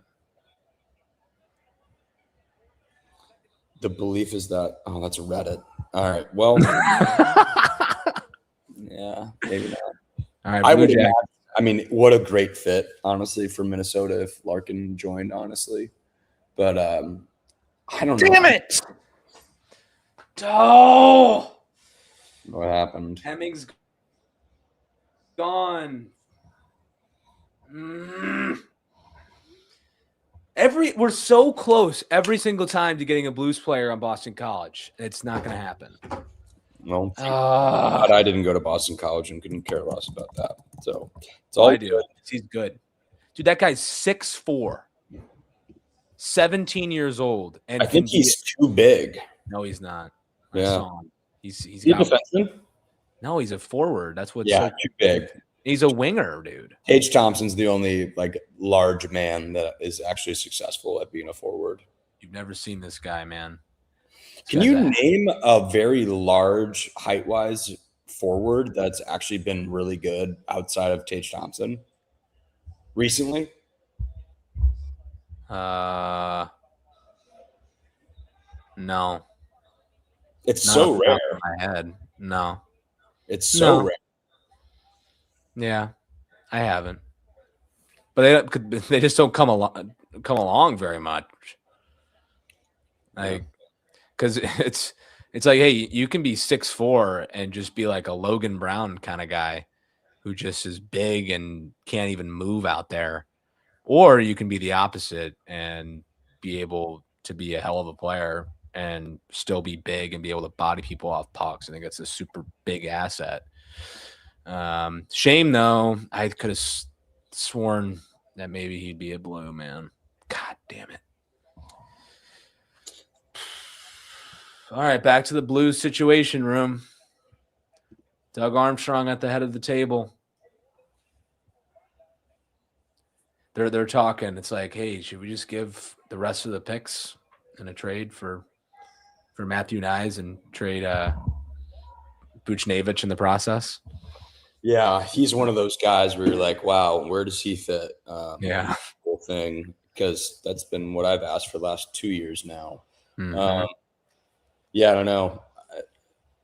McMichael's obviously a huge signing for the center position because Buchnevich won't have to be a center, I feel like, anymore. Not that he was the whole time, but yeah, he did take faceoffs. So that's nice, but I don't know. I mean, what do you do with Suter? I don't know. What is he going to captain the fourth line? Maybe. You're going to pay him $4 million to be a fourth liner? I mean, he should. I mean, realistically, he should be a third liner, but I think they'll probably know slap how he- Dvorsky on that third line, though. but how he fits is Dvorsky, Suter, and what? Dvorsky, Suter, and Neighbors. That could work. Who's the second line? It's McMichael. Michael. It's a strange time. McMichael Buchnevich. Who am I missing? McMichael Buchnevich and No. would it be like Stenberg or somebody? Jeez. Stenberg on the second line. That's or put Dvorsky on the second line. You can put him at wing. So I mean, yeah. Oh man, the fact that we were able to struggle with our second line, that's concerning. Well, even later in the year when it was Buchnevich, Kyrou, you always kind of thought like, wait, who is the other person on that line? Right. It was always changing. Yeah. Yeah. But Berggren. Oh yeah, that's it. That's it. Honestly, that's a great third liner, man. We haven't signed him yet. So I think we will be able to. It's just a matter of what do we give him? Like 2.5? 2.5, 3. But he also could end up being I don't think Montgomery likes him very much, which is weird, even though he was really good last year. All right, get Terry Crews off my screen and let's get it going here. All right. STL on the clock, 10 seconds to go. I think they're going to miss out on their pick. They're going to go to 16. It's like a fantasy draft where they just have to take the best available. They're on auto draft at this point. Yeah. It kind of feels like that, even though the Lawrence one was not. Definitely not an auto draft. Not the best available player on the board. Okay, the pick is in.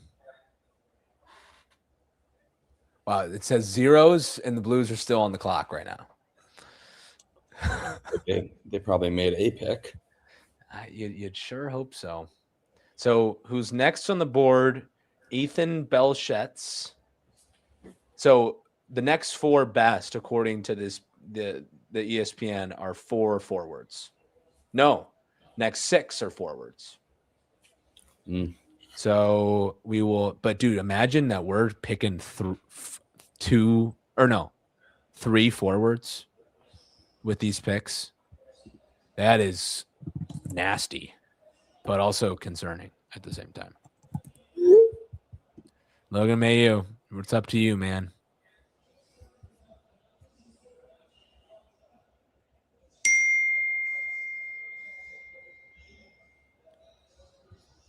Anything happening on the Twitters? I don't know. Okay, they're looking at their computers right now. Anaheim trades Mason McTavish to St. Louis for picks 15 and 29. No, you're kidding me. That just happened. Oh my god. That is real.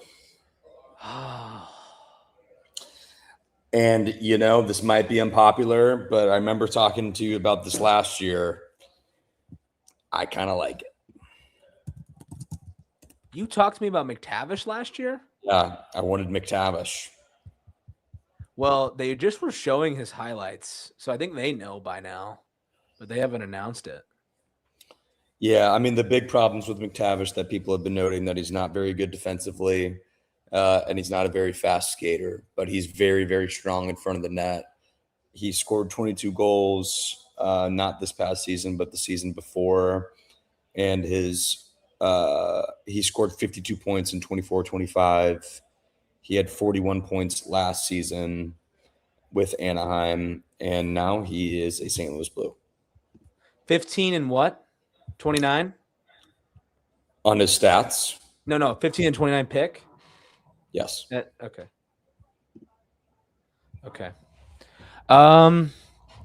Yeah, I just haven't watched him enough. Like there's been lots of talk about him in a very negative context pretty much every time I hear people talk. I let me pull up these stats here. Oh, everyone's just gonna freak out about that. Oh my gosh. Oh man. Okay, so it's a complicated trade, according to ESPN. It wasn't just 15 and 29. I don't know. Where'd you read that from? Is that Friedman? Rutherford said it. Okay, so McTavish last season played in 75 games, 17 goals for 41 points. All right, here we go. Here's the pick. Section 117 is going to announce that there's a trade.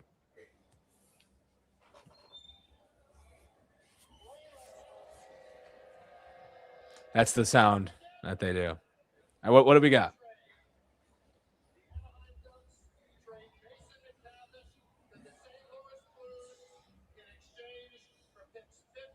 Okay.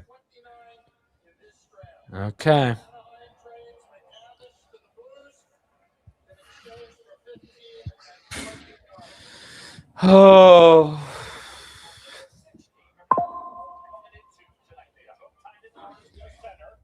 Okay. So it's already updated, Luke. He's already on the Blues. Yeah. So yeah, that's official. It was saying that they were like, as the time went on in the day, that the Ducks were like probably end up not trading him. Yeah, but I guess something changed in the last couple minutes. It seemed very tentative. I saw that too. So McTavish is in year 2 of 6 years, $7 million a year. Okay. They signed him for $7 million when he only had his goal high was 22. 52 points. Well, I mean, if we're going to be candid with ourselves here, when you sign someone like Connor McMichael and then you trade away Jordan Kyrou, who you can maybe expect to have 35 plus goals, you have effectively replaced it, but you've spent more money on it, but you did get more picks as a result. Yeah. I mean, McTavish, I think, has upside. This guy is 23 years old. He's not like Jordan Kyrou, who's 28, going to turn 29 next year. Like, he's got a lot of upside in him, and I'm sure you can work on him and develop him. I am not going to be against this one right now. It's way too early to really judge if that's a bad call whatsoever. I know everyone's going to freak out. Oh, maybe we should have taken our 15 and 29 picks and, done our thing. I don't know. Getting players that are in the NHL that have already produced does matter. It does. Yeah. Those are players that can actually affect the ice automatically next year. And now we add Mason McTavish, who has scored 22 goals in an NHL season. That's 23 years old. And you also have Connor McMichael, who's 25 years old. Like, they're effectively getting this age bracket like perfectly. And, it doesn't mean that, that this is the perfect situation in the world.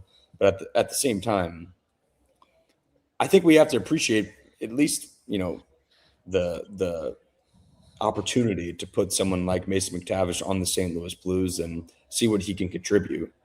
But it's not an immovable contract. No. How long did you say that was? He's got 5 more years. Okay. So he'll be 28 by the time this is done. It's just, hey, this is it's a flyer on a guy who is young and who has really yet to be the kind of guy who they selected him to be yet. That's 3rd overall in 21. And you it's a really just a flyer, and you give 2 first-round picks for it, 51 point score high. But again, he's young. So this is a gamble.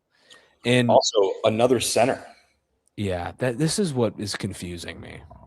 They picked a center already in this draft. Do you think they're going to trade McMichael?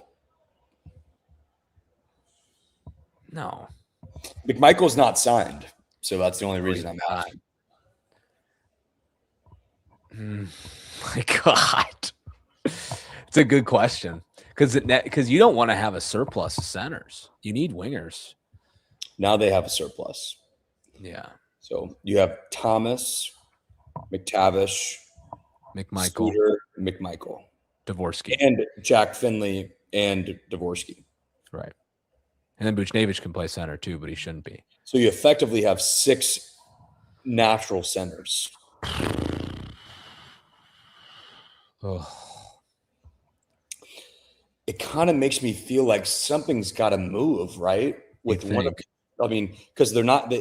You can't really trade McTavish. He's already on that contract. You can trade McMichael. Would you rather have McMichael or McTavish? I mean, sorry, who are McTavish? I mean, is it McMichael or McTavish? But I mean, probably McTavish, but McMichael's scored, I think, close to 30 goals one year. So yeah, 26. I think he had 26 2 years ago. Yeah, he's only 2 years older than him. Yeah. Man, this is interesting.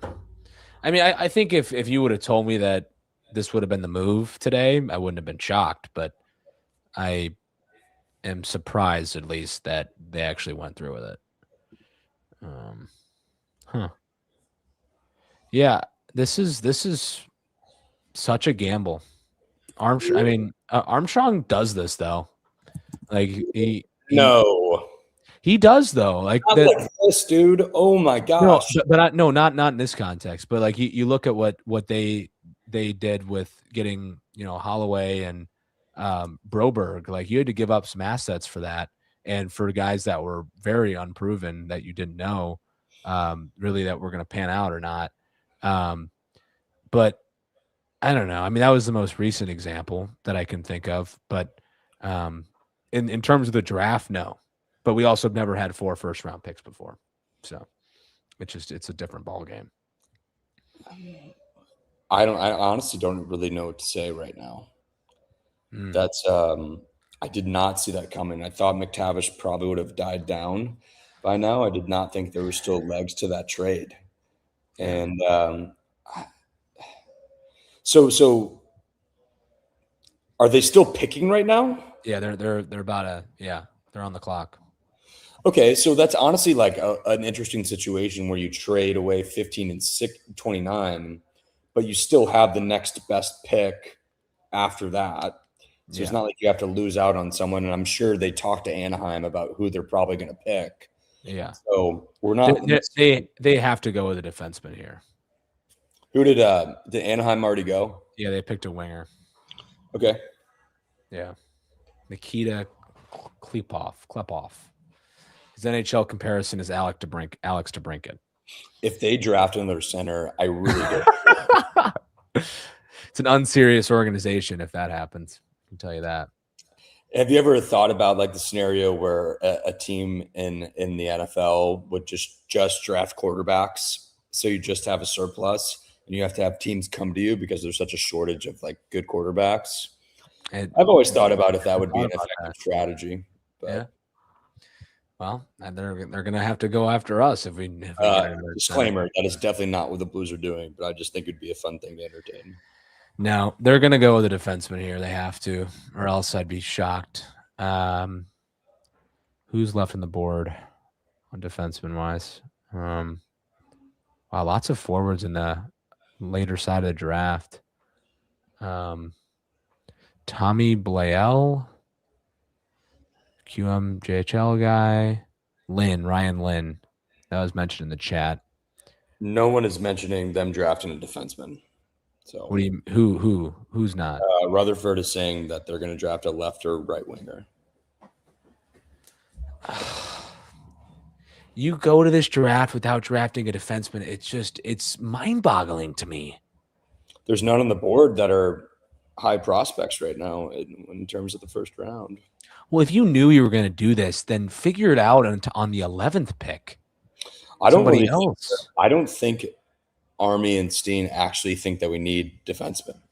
If I'm going to be candid. Well, they're I don't know what they saw last year. Or else they would be operating differently, right? Because you think maybe they're gonna let Lindstein take a step Pick us up. in. Check. Oh.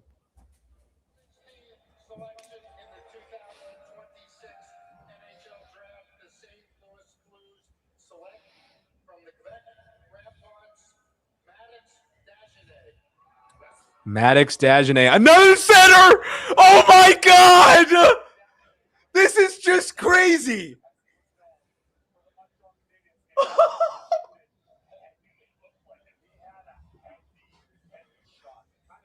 Is this a real world? Oh my gosh. Oh my gosh. He looks like a good player, but oh my God. Oh my gosh.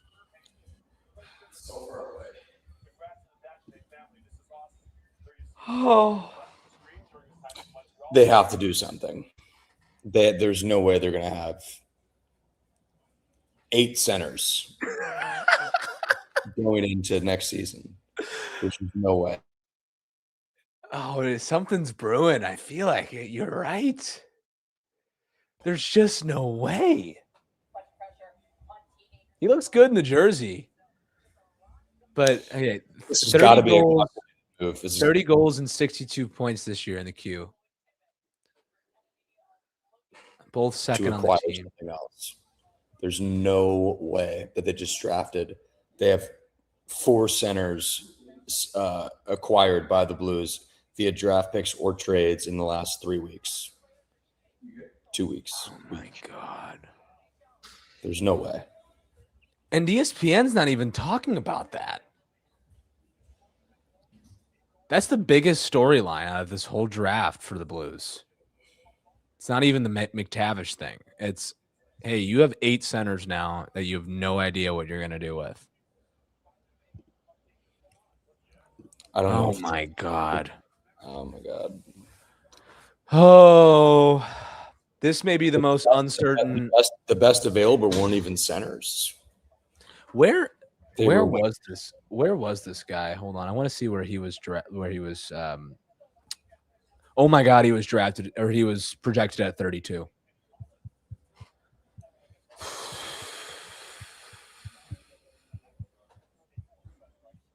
Oh man. And you have defensemen on the board, and I get it that you were saying winger, but you're gonna go this draft without drafting a defenseman. It's just wild to me. I don't care about the center thing. You have one guy in the pipeline who's a defender who's looking pretty good, but besides that, you're at a loss completely. So are some of these guys, are they? I don't know. It doesn't seem like these guys are able Special to announcement. Special announcement. What's the announcement?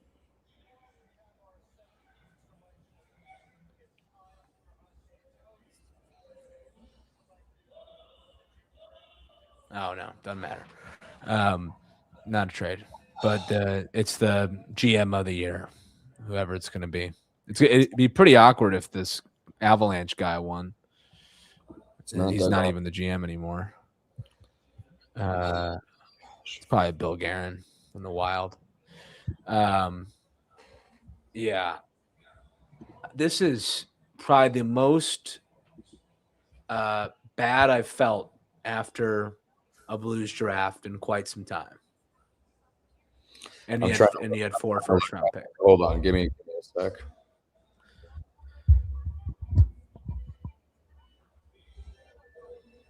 Like,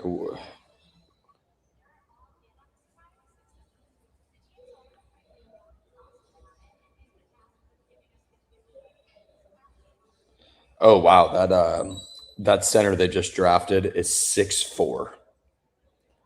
He's Yeah, he massive. looks big. Hey, you just said that when's the last time you ever seen a big forward ever be good in the NHL besides Thompson? Hopefully you're eating your words in a couple years. Oh, I'm so confused on what's going on. Also, John Mozeliak now works for the LA Angels. He's what? He's on the LA Angels now, assistant consultant to the GM. Great. I don't really know what else to say here, Nick. Like I'd have to process this. I want to say that the Blue Jackets are really in need of centers, and they need a lot of them, and they will trade away Zach Werenski. No.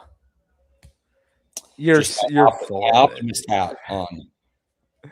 You're full of it. They look like they're probably gonna trade him away in the summer. So I don't know. I'm just trying to understand why they would draft another center. Like I don't know. I don't understand. No, there has to be a long-term play here with trades. And it's not involving the guys who you just picked. You wouldn't think, right? It has to be the problem, Luke, else. is that no one is actually discussing. Okay, so McTavish can also play left wing, so that does change that dynamic a little bit. So if he can play left wing, then you just drafted two centers. Yeah, but also McTavish is he's a player already. yeah. So it's not the same way of like developing. Did he play center for the Ducks though? I feel like he probably did. He did. Blues View saying center. All right, so we're on the same page. I just don't get it. I'm trying to understand like.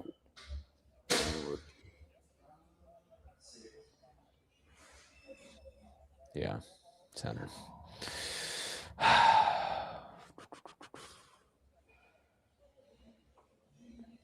I don't really want to stay on because I feel like we're not going to do anything tonight. No, I don't think so either. I would hope that we do something, but I don't know. The Blues now have. Let's just check this real quick for all of the hundreds of people that are watching this. Heck yeah. Mm-hmm. The Blues have $16 million in cap space. They can afford one. Well, they also need to sign a couple players because Sundqvist is gone. They also need to match the contracts for Berggren and McMichael. Yeah, and then Kessel, but that doesn't matter. But yes. Also, they're missing a defenseman because Hull was a free agent. Okay.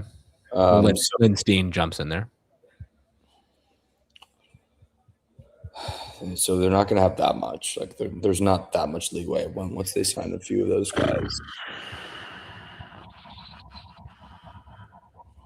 So I think our takeaway is, before we go, that this is a disappointing draft at this point right now because of the fact the amount of centers that we just received in a matter of a couple of 2 hours. And it's like the McTavish trade, you don't know a lot about it at this point. It's a flyer on a guy, and you didn't really obviously trade up. So all the things that we were hoping to get seemed like that they didn't happen, but that there is more to come, it seems like.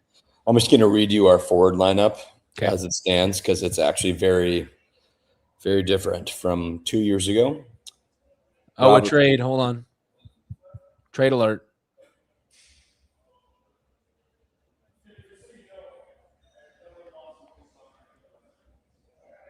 Okay. Kings traded their pick to Utah. Anyway, go ahead.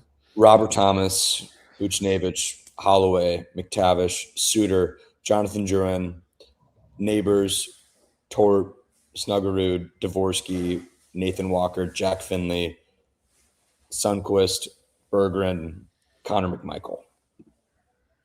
Isn't that just an insane thing to think about on the forward thing? I mean, no one from Adam is on this roster anymore. So it's just a crazy prospect to even consider right now. But I'm not going to lie, even if you don't really love the way this draft ended up, which I don't love either, it is exciting that we have ready to go NHL players that are on the Blues, and they're young, and there's room for development, and they've already had success in the league. Yeah. And they've been in the And you playoffs. pick high at 11 too. McMichael's been in the playoffs. McTavish has been in the playoffs. You know, you have these guys that are actually kind of seasoned to an extent, but are still really young.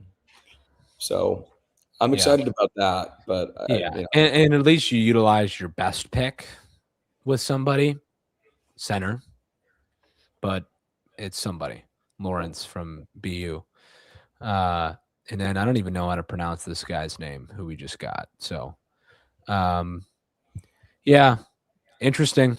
Very not disappointing, but definitely didn't go in the direction that I thought. But overall, I'd say feelings are not in the most positive sense at the moment. I think we can say, Nick. But off we go into the summer and trust the process. See what happens. Free agency starts in 5 days. Doug Armstrong's last draft ever as a GM. A lot of unanswered questions, no doubt. It's been a pleasure. Our prediction is more to come, I think, Blues fans. So thanks for tuning into this. 2 hours and 7 minutes we got on the stream from the first pick until this is now the 17th. So Blues pick 2, lose 2 picks in the process for Mason McTavish. Fun stuff. A lot more to come. We'll see you soon.